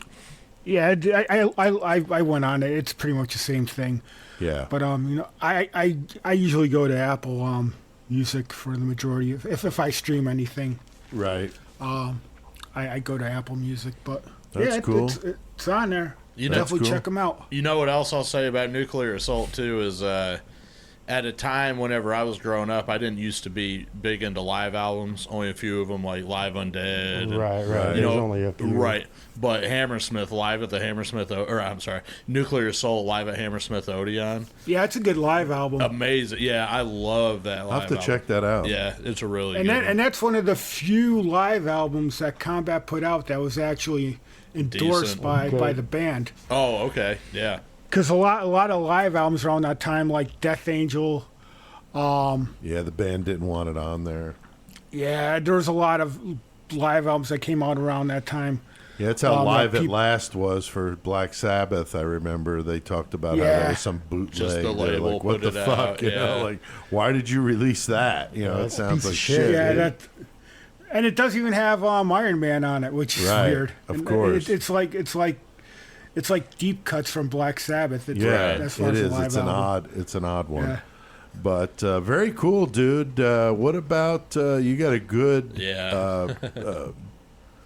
Lost Class. Lost Class. Right. We've got Michael here. Chris's brother's all about this band, so definitely want to check. I dig them too. I've seen them live. Sure. They're fucking wicked as hell. Pissing Razors, the self-titled, which actually is their second album. They did have an album before that, which I think was basically a demo that they put out on CD. They self-released, but the self-titled is the first official, like full length. And I was actually late getting into this band. I didn't get into them until a couple years after that album came out. Okay. Because I just saw the name Pissing Razors. I was like, it's probably some fucking new metal band that fucking I'm gonna fucking hate. Yeah, I heard about them through Propane, because when we were jamming with Propane, they were talking about them and talking them up big time, and then I went and checked them out. And I'm like, holy shit! And then I saw them open for somebody, and they were fucking amazing, man. They're really good. Yeah, and then I listened to them. I was like, this band ain't what I thought it was, and right. I've been into ever since. Hey, Michael, where'd they play when you saw them? Shit, somewhere up in Iowa, I want to say. Yeah, I don't remember. I remember it being on the radio, like some advertisement, and they had to say urinating razors over the radio. Oh, that's funny. I was just like, come on, urinating razors. I remember that shit. That's funny. Urinating razors. Even the radio station here said crotch ripper, remember? Yeah, I do, yeah. That was funny as hell. That's funny. It's fucking hilarious. But as far as Pissing Razors, I think they're back together in some form. I think I saw they were recording or getting ready to record or something. They're actually having trouble getting a label, I guess, right now. And there's something about them. They have a Texas fucking sound to them too. Yeah, like there's something weird about it that just sounds like okay. Yeah, they're badass. I love them. I dig them too. All right, well, that's awesome, CK. Now, Chris and Joey, you guys took a little road trip this past weekend. We did. Anxious to hear how that all went and what that was all about. Joey, what were you guys going to do? I went up to South Dakota to Sioux Falls.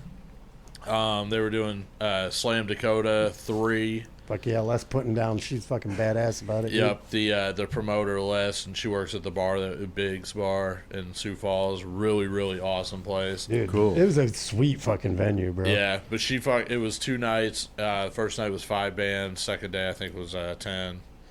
And she had it set up really nice. So the first night, all 5 bands played inside. Second day, they alternated outside stage and inside stage. Okay. Until the last couple headliners. Yeah, the final 3 bands all played inside. But they had there were some really good bands like Cheap Porno Flick, which is my buddy Ben, which is the first time I ever met him in person, which is cool.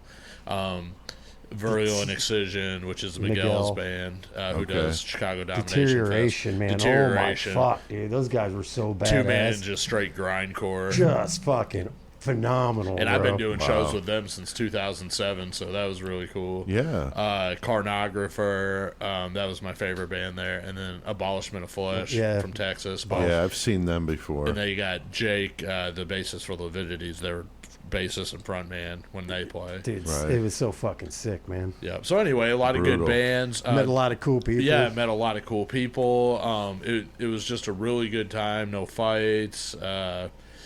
South Dakota is open, so it was like, we were still social distancing, but right. Like a lot, like I said, a lot of the show was outside anyway, so it was fucking open air and shit. That's cool. But it was just really, really a good time. I mean, I told her, I was like, even if I'm not on the bill, I would probably come back up to this. Come back to South. As Cash would say, come back to San Diego. Yeah, I kept saying San Diego. Instead of South Dakota, he kept on saying San Diego. Dude. It was like, a little bit of a difference there, just a little bit. I'll tell you one funny thing. Chris might be able to help me tell it a little better, but on our way up there, Chris is wearing the Goremonger crop chaser hat, which has a big weed leaf on it. Oh my god, dude! And it says "Where's the bud?" and all this shit. Jason, Murder Machine Clothing made them. Right. Yeah. But so we're sitting there eating, and we're eating Arby's and shit. And it's funny because this is literally the first time I've sat in a fast food restaurant and eaten in fucking 4 months. Like, and we were talking about it, like, what the fuck? Yeah, like it was just kind of weird, We're like there. We're like in the middle of Iowa and shit. Too, so like this really old dude and this old lady come up, and they were eating at the table like across from us, and after they threw their shit away. Yeah, and they just fucking walked straight up to our table, and like the old man's just standing there in front of our table, and we're like, oh shit, and I can't remember. He was like looks at me and he's like, I remember back in the day when people just walk up to you and be like trying to sell you some stuff. Because he was a truck driver. Because he was a truck driver. Yeah. And he's got the pot leaf on the side of the hat and shit. So he was like, we used to get this freaking blonde... redhead Sensibilia. Yeah, redheaded Sensibilia. He just starts talking about fucking weed. And he's like, I just can't do it no more because I got to drive this truck. Yeah. It's just like, he's like out of nowhere. It's like, I remember. Hilarious. We're just like, what the fuck just happened, bro? Yeah. That's pretty funny. It was awesome as fuck, That's though. funny. That's cool, though. And then how did your set go, dude? My set went fine. How many songs did you do? Oh, shit. I probably did like 10. Yeah, something like that. I went the first 2 songs live on the page. Yeah, that was really cool. It was, fuck. The first 2 that you did was... Two Skanks, Some Dank, Two and Skanks, a Nitrous Tank, and then Cripples. Cripples. Yeah. And then I did the last Chaser. song, Crop Chaser. Fucking, they put him live on the page Yeah, that day. So that was awesome. It was cool, man. That was really but cool. His set man. was amazing, dude. I was people fucking enjoyed the shit out of it. That's like, awesome. There was people getting it, fucking, especially with his song titles and shit. Motherfuckers are like, oh my fuck. Yeah. But I mean, like. The sound guys, the sound guys were amazing. Yeah, everything was amazing. Dude. They took care of everybody so well. So that's good to hear, man. The sound guy shit was fun. The indoor sound guy, his shit was awesome, man. He was like able to fucking like when he's like setting the bands up, doing sound checks, like on his phone, setting the levels off his phone. So he's up on stage with them at the monitors, hearing it with them. And then he's able to stand in the middle of the fucking floor and be able to hear it out there and just checking the levels on his phone and adjusting them. It was the first time I'd ever personally seen anything like that. And the guy that did the sound outside, which is where I played, used to be the sound guy for like Origin and Defeated Sanity. And so some pretty big bands. He knew what he was doing. I was like, okay, that's what's awesome. Up. Yeah, that's really it was cool. a fucking good fucking time. That's awesome, man. Very Our very homeboy cool. Squatch went out there. Yeah, I've seen that. That's cool. He was nice enough to hook us up. He'd gotten an Airbnb. So he's like, hey, you guys just come crash with me in this fucking house. We're like, fuck yeah, dude. That's awesome. And and there was no dead bodies in the bedroom. Not that we saw. Right, not that we saw. That's good. Now, speaking of dead bodies and just crazy shit, that 666 Club, we've talked about it before, but we got a special announcement tonight. Uh-oh. Now, you're stuck inside, and what, better time than now to join this 666 Club by going to patreon.com/murdermetalmayhem, and we'll have a link to that, of course, in the episode description. But for $3 a month, that's nothing. You're going to get some really good bonus content, VIP access to the show, and we are going to announce tonight, we've been talking about this, we're going to do a very special bonus episode, Chris. Patreon only. Only for those 666 Club members, Patreon only, as you said. We might put it out, but it'll be a couple years. So it might be a while. So you definitely want to join. And Joey, I know this is a near and dear serial killer to your heart, but what are we going to do for the feature? Doing Jeffrey Dahmer. Yeah, fuck yeah. Yep. It's going to be an entire Dahmer episode, so there will be no standard, murder, metal, and mayhem segments. It's going to be all Dahmer. I'm going to see if we can get Bob Weiss from Shakers to do an interview with us. Yeah. Possibly even John Borowski, who's written a book about Dahmer. So we're going to really blow it out. And the only way they'll be able to hear it is by joining that 666 club. And now you got to think about it this way. It's like, okay, you want to hear the Dahmer, that's worth $3 right there. Then you're going to get all the other stuff. You're going to get the other perks, because you're going to get the episodes a day early, the notes to the show, the schedule for the month at the beginning of the month. That so way you know who we're going to do. And then you get the karaoke songs as soon as they're recorded. You get 10% off merch and bonus content like what we're just talking about now. Fuck yeah. So you got to join that shit. And might even send you a 6-pack of beer. I don't know about that. I'm just kidding. I'm just kidding. Yeah, right. So check it out, guys. It helps support the show. All right, we've got that 2 minutes to CK segment live. 2 minutes to CK. Yeah, it's funny when I hear that intro I did for you because I'm like, oh, wow, that sounds kind of ridiculous, but it's cool. But no, the 2 minutes to CK, your live segment, CK, on Thursday, and we decided to change the time a little bit just because of people working. Yeah. Maybe not home yet, and you maybe missing some audience there. So what time are you going to start doing those now? I'm going to do it still on Thursdays, but I'm going to do it at 6:30. Okay. Eastern time? Eastern time or Central time? Eastern. Okay, So it'll be so 5:30 here. So 5:30, yeah. Which I think is a good time. No, better that's time not than bad. 3. Especially like a lot of people get off work at 5. They're in their cars. Yeah, right? for sure. Because I keep forgetting that Guess we a shouldn't lot of listeners are Central time, so Yeah, and working too. yeah. You know, so it's 4:20, in Connecticut, but it's 3:20 for you guys. Right, right. So that's cool. And then I'm going to do something different with my Friday segment, doing mine a little bit later. But I haven't come up with an exact way I'm doing that yet. So for now, it'll still be at 4:20 on Fridays, but I'm going to probably be doing mine a little bit later too. So we'd like to have consistency, but it's got to work with people's schedules and stuff, and that's where the trickiness comes in. So anyway, very cool. Any other metal news, CK? Anything we need to cover? Anything at all we didn't already touch on? No, nothing. All nothing. right. Really, I'll tell you one thing. I've been listening to a lot of Accept lately. Me too, dude. I actually listened to Metal Heart today, and I listened to some of Balls to the Wall the day before. So, yeah, I've been jamming that shit. Fuck yeah. What about you, Chris? What have you been listening to? Whatever we were listening to in the car on the way to fucking South Dakota back, man. Yeah. We listened to a lot of shit. Yeah, it's a mixture of shit. Like Some Barry Manilow and stuff. Yeah. I mean, that fucking Guns N' Roses Appetite for Destruction, though, he was killing that. I love that shit. Fucking, That's good driving music. Cashman got that shit coming up, don't you, Cashman? Huh. The Anarga. Yeah. Yeah, we do have we got a local show set up around here, so like for all the Bloomington listeners and all that, August 22nd in Anarga is for Cooper's birthday. Stephen Cooper is the bassist for Treachery Untold. But it's going to be Chalk, Blood Feud, Goremonger, Treachery Untold, Indulge Devour, and Interspecies Erotica.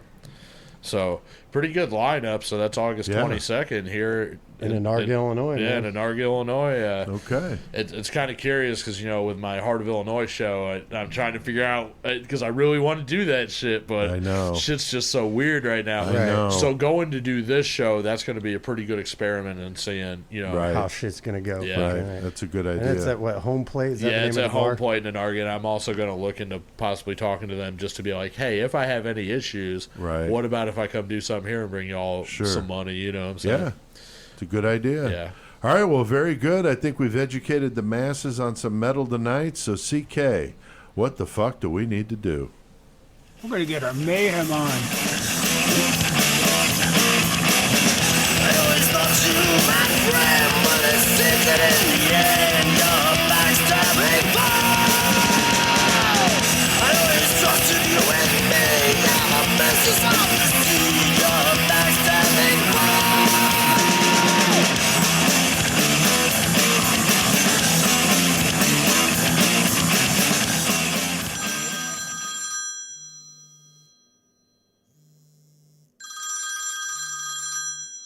Hi, and thanks for calling Starkweather Mass Murder Getaways. Would you like to hear about our summer special? Hi, I got this brochure in the mail. It's got a $10 coupon for a getaway. I'd like to set something up for me and my wife. Wait, did you say mass murder? Yes, that's right. You can use the coupon for one of our getaways. You and your wife would love this special mass murder getaway. We'll arm you with a trunk full of guns, knives, and other weapons. You just get on the road and kill along the route we planned for you. You have to kill as many people as possible before you run out of a tank of gas. It's a wonderful romantic getaway. The couple that kills the most gets a free getaway next time. What? You're joking, right? Middle America is waiting, sir. Waiting for you to slash their collective necks. Let me book a getaway for you and your wife today. Fuck yeah, man. CK, proving you're multi-talented, man. You're doing some voiceover work in the Starkweather commercial with my wife, Jenny, doing the receptionist voice there. Pretty so good stuff. And, of course, before that, though, some fucking Nuclear Assault with the song Betrayal. Just fucking... Wow, brings back a lot of memories hearing that, man. No, you cannot. So good stuff, and of course we are in Mayhem, and Mayhem brings with it, Chris, a lot of crazy shit. Yeah, and maybe funny stories. Murdering band members. Mayhem. That's true. That's right. That's right. We did talk about that one time. Joey, you said you had a story to tell us, didn't you? I do have a story, and it's funny because I was trying to think. I just told this to somebody recently. I was trying to figure it out. And Michael's like, you told it on the video. And he's like, what? What? I ain't going to lie. No, but I love Disturbed. but anyway, I think the live Murder Metal Man video we did when we was up in South Dakota, I think I told this before one of my songs. And, okay. But no, so what happened was I got asked to play this show with this band down at Texas Hell Society, and like it was like I was new to the scene and shit, so I didn't really know anybody like that. So these guys put me on. It's cool, but it was at this Hatchet and Craven haunted house down in Denison, Texas. And it was fucking cool. It was a fucking old ass fucking barn and shit. It was a really cool spot for the haunted house. Awesome, dude. Fucking super sweet. Nice. So they had like this fucking whole room set up with like all these fucking evil clowns and all that shit. It was neat. So I get out there and I'm playing, and they got the radio station there, and set up, broadcasting. Right. It's me, two of my friends, and I get up there on stage and doing your thing. Yeah, doing my thing, and I mean, I never, ever, ever claim my music to be for anything but for adults. You know what I'm saying? Right. My shit's offensive as hell, and especially like back then. This is like 2007 or something like that, 2008, and back then, like I was even less fucks given. Right. Don't give a shit about nothing. But I get up on this stage, and I'm looking out in the crowd. All it is a bunch of fucking toddlers and kids. Oh my god!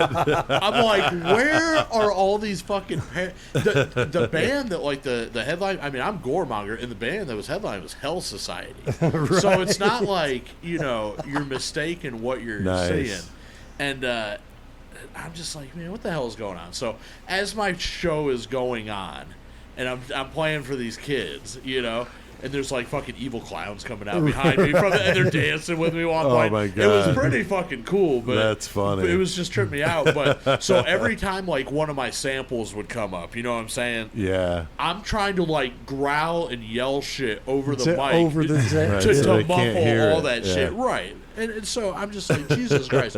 So I'm like, I finally make it through this set, and these kids are dancing in front of me in their costumes and shit. They're having a blast. But I'm just like, what the shit? And so I finally get done. I'm like, okay, this is my last song, and I'm done, right? I remember who it was, like somebody comes up to me and they're just like, hey, do you think you could play one more song? And I'm just like, what the fuck? Wow. I'm like, are you serious? So I'm like, okay, I'll play one more. And so I play my song Juicy Orgasm. This song is just nonstop porno sample through the whole thing of this girl fucking herself and shit, Wow. So as soon as I start this, like as soon as the intro sample kicks on, my two friends, I see them towards the back, they just start backing up out of this place. Like, they're like, fuck this. Out. And I just pointed at all the kids, and I'm like, this one goes out to all of you. And it was just so fucking funny. And I rocked the shit out of that song, and fucking karaoke, and once I was done, I just packed up and left. I Like, didn't even I'm watch the bouncing, other dude. bands. Dude, Like, that's great. I was just done. And Wow. I remember hearing, like, a couple people, they're like, dude, I heard you. They were playing you on the radio and shit.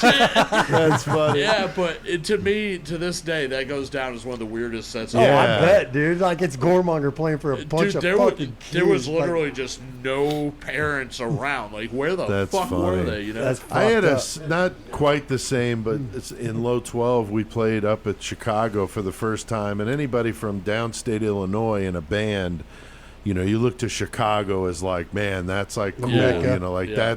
that's big time. You know, you're Right. playing in Chicago. So we get to we get this spot on this. It was mostly like a death metal type fest, so not totally our thing, but you know, we played with death metal bands a lot, and so they had us playing first.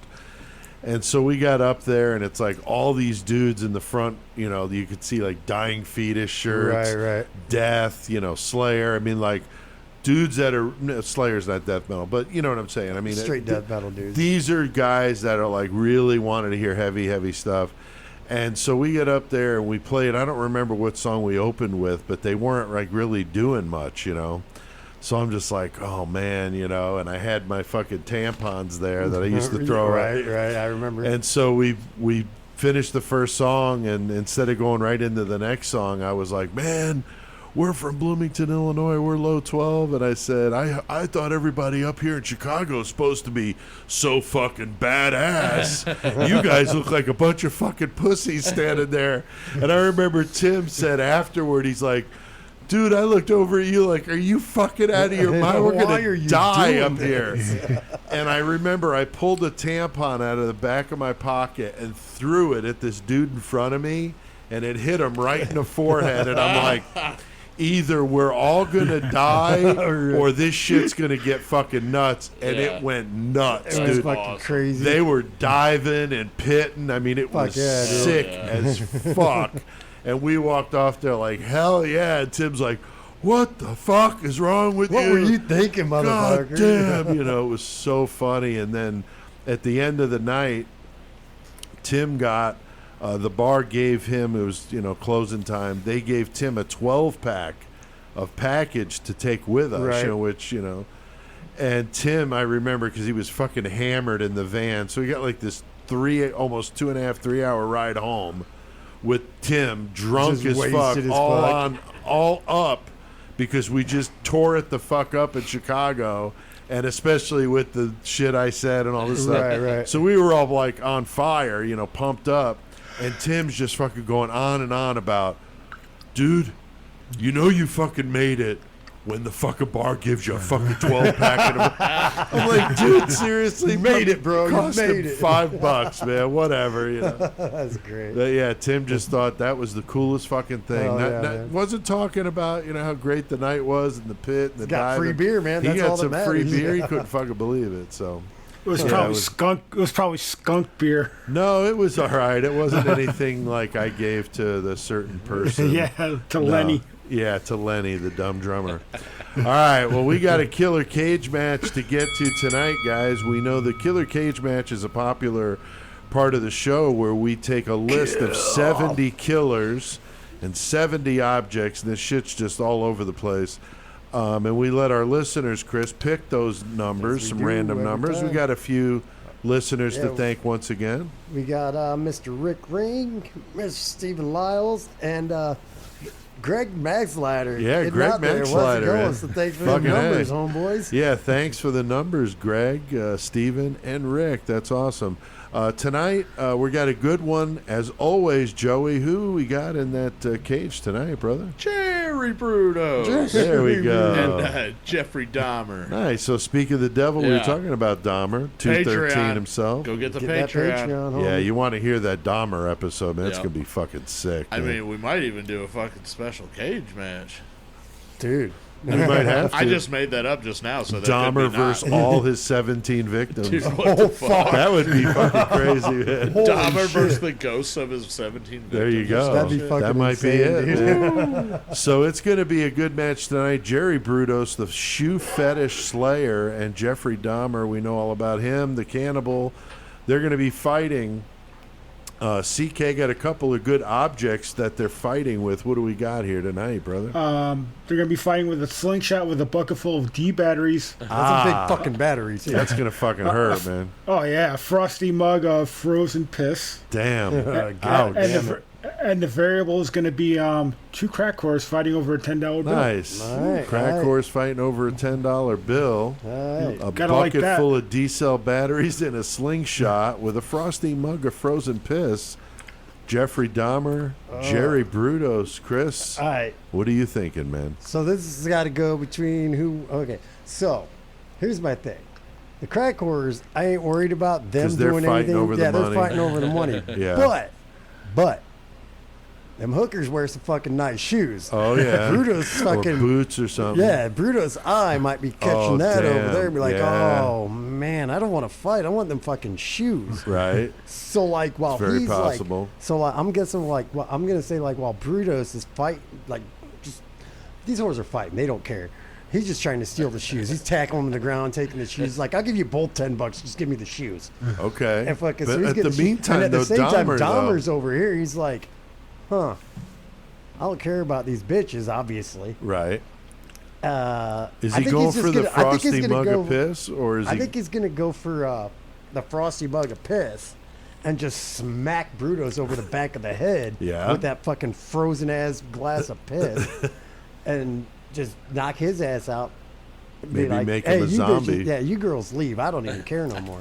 Right. And see, that's where I'm going. And he's got fucking Brutos knocked out with that mug because Brutos wanting the shoes, so that's all he cares about. So Dahmer, like, knocks him out with the mug, takes the batteries, busts them open, and drains the battery ass in their head because that's what Dahmer does. Sure. Puts battery ass in their head trying to make Brutos his zombie. So I'm going with Dahmer on this one with the Jerry Brutos zombie. Okay. He could also chop his dick off and put it in the mug. Oh, no. Because he's all about that. He totally could. Yeah. Now, Joey, what do you think, dude? I mean, I'm kind of along the line with Chris. My scenario is Dahmer. I mean, he's got to get the upper hand. Dahmer and Brutos, neither one of them are like badass. Right. You know what I'm right. saying? So I'm thinking that Dahmer, though, he's going to be a little more agile and quick. He's going to grab that mug of piss and he's going to blast it upside Brutos' head and fucking cold cock him for a minute. While he's got him knocked out, he's going to take those batteries and the slingshot. He's going to fucking peg them fucking crack whores because they're fighting. Because they're not paying attention to what's going on because they're fighting over that. Right. So he's going to fucking slingshot, peg the shem. Then he's going to go over, gnaw their fucking feet off. Oh, wow. Throw them in front of Brutos. Oh, Whenever damn. he comes to, Oh, he's shit. going to see the feet and he's going to be so Oh, fucking damn. stoked. And Dahmer's just going to fucking... He's That's going to nice. get him then. Dahmer's Okay. going to win. Going to win. Okay. I got Dahmer, yeah. CK, what do you think, dude? Mine's like a combination between both of those. Oh, really? Okay. Yeah, like Chris said, Brutus is going to go right to the crack course. He's going to go right for the shoes, and as he's going for the shoes, Dahmer's going to grab the batteries with the slingshot and just start fucking pegging him in the head. Right. Right, and he's going to kill him. And as a victory, he's going to drink the frosty mug of piss. Okay. He's like, fuck as his like a victory beer. Okay. Victory beer. Okay. All right. I like that. I like all That of scenario those. is wild, man. That's good stuff there. Fuck yeah. And that's what I'm saying. Killer cage match, man. Now, who would have ever Jesus thought, Chris, we'd come up with this stupid shit? It's just a big hit. So very cool. It's always good to get some good discussion going on dude. there. So, all right. Well, very good, guys. I think we did plenty of mayhem tonight. So I think it's about time to hit that outro.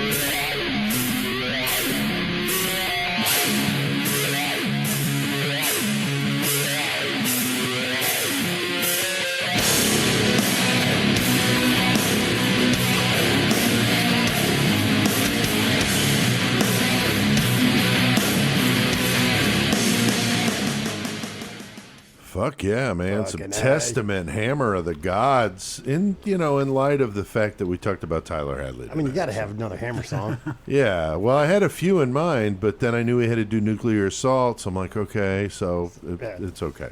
You couldn't I was find going a with the goddamn Hammer nuclear theme. assault song with Hammer. I couldn't. I couldn't actually look. I couldn't. They were at the Hammersmith Odeon. There you go. 3 bands, right. 1 hammer. Nice. 3 bands, 1 hammer. Nice. Very funny, yes. All right. So thanks for coming in again, Joey, of course. Yeah. Glad that trip went well for you Yep. and doing some Goremonger business and hanging out with some good people I'll be in here South next Dakota. week man. as we do the Spree Killers. Nice. Yeah, man. I That's can't wait. awesome, man. Can't wait. Bumper music by Nuclear Assault, Testament, and Cannibal Corpse. So fucking throwing down tonight with some good stuff. Yeah. Chris, who does CK's intro music there? CK's intro music is by Chrysix. Fuck yeah. And I want to just throw out there that CK did inform us that this is his Yes. 100th episode anniversary. That's 'cause awesome. He came in episode 5. Right. So, fuck yeah, dude. Happy That's 100 awesome. to you, bro. Let's tickle this. Yes, yes. Congratulations, CK. Your Fuck yeah. 100th Murder Metal Mayhem Fuck episode. yeah. So that's awesome, dude. And even when you were sick and really having some struggling This motherfucker in weeks, the hospital, man. nurses Hospital around him. bed, That was barely some of the could most classic speak. shit ever, dude. Barely speak, and he's on there fucking doing Murder Metal Mayhem. So Fuck, that's awesome. right out of a CAT scan or a fucking Yeah. MRI, and I'm waiting for you to call me. Yeah, it's fucking that's amazing. so fucking awesome. I love So that yeah, shit. 100 episodes, dude. That's fucking crazy. It doesn't seem like it's been that, but then some days it seems like we've been doing this for years. You know what I mean? We have for 2, but still, it seems longer than that. Like, Yeah. what? So things change very fast. Murder Metal Mayhem intro music, Joey, is by Barry Manilow or Milli Vanilli. I mean, you look kind of like. All right. Oh God. But you do the. I mean, the karaoke is kind of like Milli Vanilli. True. Right. What I'm getting at is Low 12's your band, so That's right. And Low 12 is the band that does the You want intro to hear something funny? You bring up Milli Vanilli. I actually just read this like a little while ago. It was the anniversary of when Milli Vanilli I saw played that on Facebook. Compounds in Connecticut, and they were discovered that they were lip syncing. Yeah. That's funny. I did before see the big that. blow up. Yeah, that's pretty Yeah. funny. You know man. what's fucked I up? thought that was fun. Is now in the last fucking People do it all the time. In the last 15 All the years, time. every pop artist, rap artist, whatever, has their track playing behind them Oh, yeah. constantly. Yeah, they just nonstop. sing whatever they want to Whatever over part whatever they parts. need to, Right. exactly. And so it's like, man, Milli Vanilli, you were ahead of your time. Right. You Right. just didn't know it. Exactly. That's true. That's very, Yeah, very it's true. true. So go check out spellboundeffectsandart.com for their incredible catalog. I'm checking out some shit right now, and it's sick as fuck. Oh, Fuck yeah, man. it is, dude. Tony is fucking amazing, man. He does some great stuff. So spellboundeffectsandart.com. Check it out. Support indie artists like Tony Campagna. He's a great all dude. the indie artists you can. Yeah. Because these motherfuckers out here trying to do some shit. Especially right now, Yeah, man. trying to make a living, trying to make some money in general. Right. Because the way everything is. Yeah, And fuck so yeah. buy hit up some fucking shit. FTA Records. Hit Goremonger. FTA That's right. Records. Hit him up. Yeah. Buy some shit, man. He's got. We talked about fucking South Dakota earlier, but he was able to fucking unload some shit there. That was Yeah. awesome, dude. So fuck yeah, man. Hit up Tony though. Yeah, big time. Thanks to Spellbound Effects and Art for being a sponsor of the show. We've got some listeners to thank. I mean, we really appreciate it, guys. Like I said, we had 6,999 listens last week total, which we had about 1,000 for the new episode. So that's 5,000 or 6,000 others back and listening. Hell to other episodes, which is really amazing. So thank you to all the new listeners out Hell there yeah. and everybody, not just the new ones, the ones that have been with us since the beginning. We appreciate you very much. Murder And Metal thank Mayhem you. worldwide. Fuck yeah. I didn't know if you wanted to bring it up, but the Brian Ward. Yeah. Maybe not reveal everything, but he is going forth with. Yeah, we found out here recently that Brian Ward of the Dark History and Horror Convention decided to pull the plug this year for obvious reasons. So he is going to do it next year. We're already on the schedule, so we're going to be on it. But I know we had some listeners that were really hoping to meet us there. At the con, yeah. And we're not going to be there because it's not happening. So that's unfortunate. That was in October. And now Brian is also doing an event in May next year called the Revenant Con. and it's going to be at Ashmore Estates down by Charleston, Illinois, which is a haunted place that they do a lot of ghost hunts and stuff. And we're going to be there in May, so that's a ways off, and we'll tell you more about it. But it's just breaking news. Good call, Cash. That Brian put out that the Dark History Convention is canceled for October, so it's unfortunate. But we side and understand what Brian's going through, and obviously fully support. Yeah, it's been fucked up. I saw. So, never mind. It isn't going to make no sense to nobody. Chris, what's that first listener comment here, man? First listener says rain and piss, not raining piss. Rain like REIGN. That's rain right. And piss. Rain and 551 piss from a urinating sky. Leaking its bladder. Now I shall rain and piss. Yeah, dude. Yeah, rain and piss 551, dude. What's up, man? He says you guys fucking kill it every week. My new favorite podcast. You guys are funnier than the podcast everyone listens to. I keep telling people about you. Keep it up. Oh yeah, man. We definitely plan on keep it up. And thanks for listening. Tell everybody. Fuck yeah. Get them on, man. Fuck yeah. Thanks for listening. Definitely, man. I don't know about funnier. We're dumb, but hell yeah. Joey, what about that next one, dude? Evelyn Wills commented, "This is seriously the best podcast I've ever heard. Mixing metal with murder is fucking genius. I love you guys. Please, Torn, come to Florida. Ooh. Fuck you. Your kids smash people with hammers." Yeah. I'm not going anywhere near Pot St. Lucie with the fucking crazy bastards down there. Yeah, holy shit. Fuck yeah, I'll bring a sledgehammer, though. Right, fuck. yeah. You want to play with hammers, I'll break out the sledgehammer. Fuck yeah, but thanks, Evelyn, dude. That's awesome. Yeah. I'm glad you listened. Yeah, we're just fucking with you, Word, Evelyn. awesome. Tony's from Florida, up, so we're all about it. We're just having some fun. All right, CK, what about the next one, dude? Ronnie Curtis 89 commented, "I love the music you guys play between the parts of the show. How do you pick the songs you play?" Well, it depends. Sometimes it's just random songs like, I'm going to play this song, and like tonight. Sometimes they tie in. Right, exactly. Hammer Smash Face obviously ties into the fucking, like... Yeah. We always play a song from the band that CK's featuring, so we always make sure that we play a song from that band. And lately, CK's just been saying, "Hey, dude, play like tonight, play Betrayal." So that's what I did. But hey, then that actually could fit in. It did fit in. I thought the same thing. If you think about it, yeah, for sure, it does fit in. I like to say I was a genius, but that's right. Well, usually the funniest ones happen by accident. Smart motherfucker. And the other two, with the hammer tie-in. But yeah, I mean, sometimes it's random. Sometimes CK will bring up a band, and then I'll be listening to it in my free time, and then I'm like, oh, I got to play these guys like Orange Goblin or whatever. And so some of them come up like that in our conversation, makes me want to listen to it. So yeah, it's just kind of a random thing, but sometimes they tie in, sometimes they don't.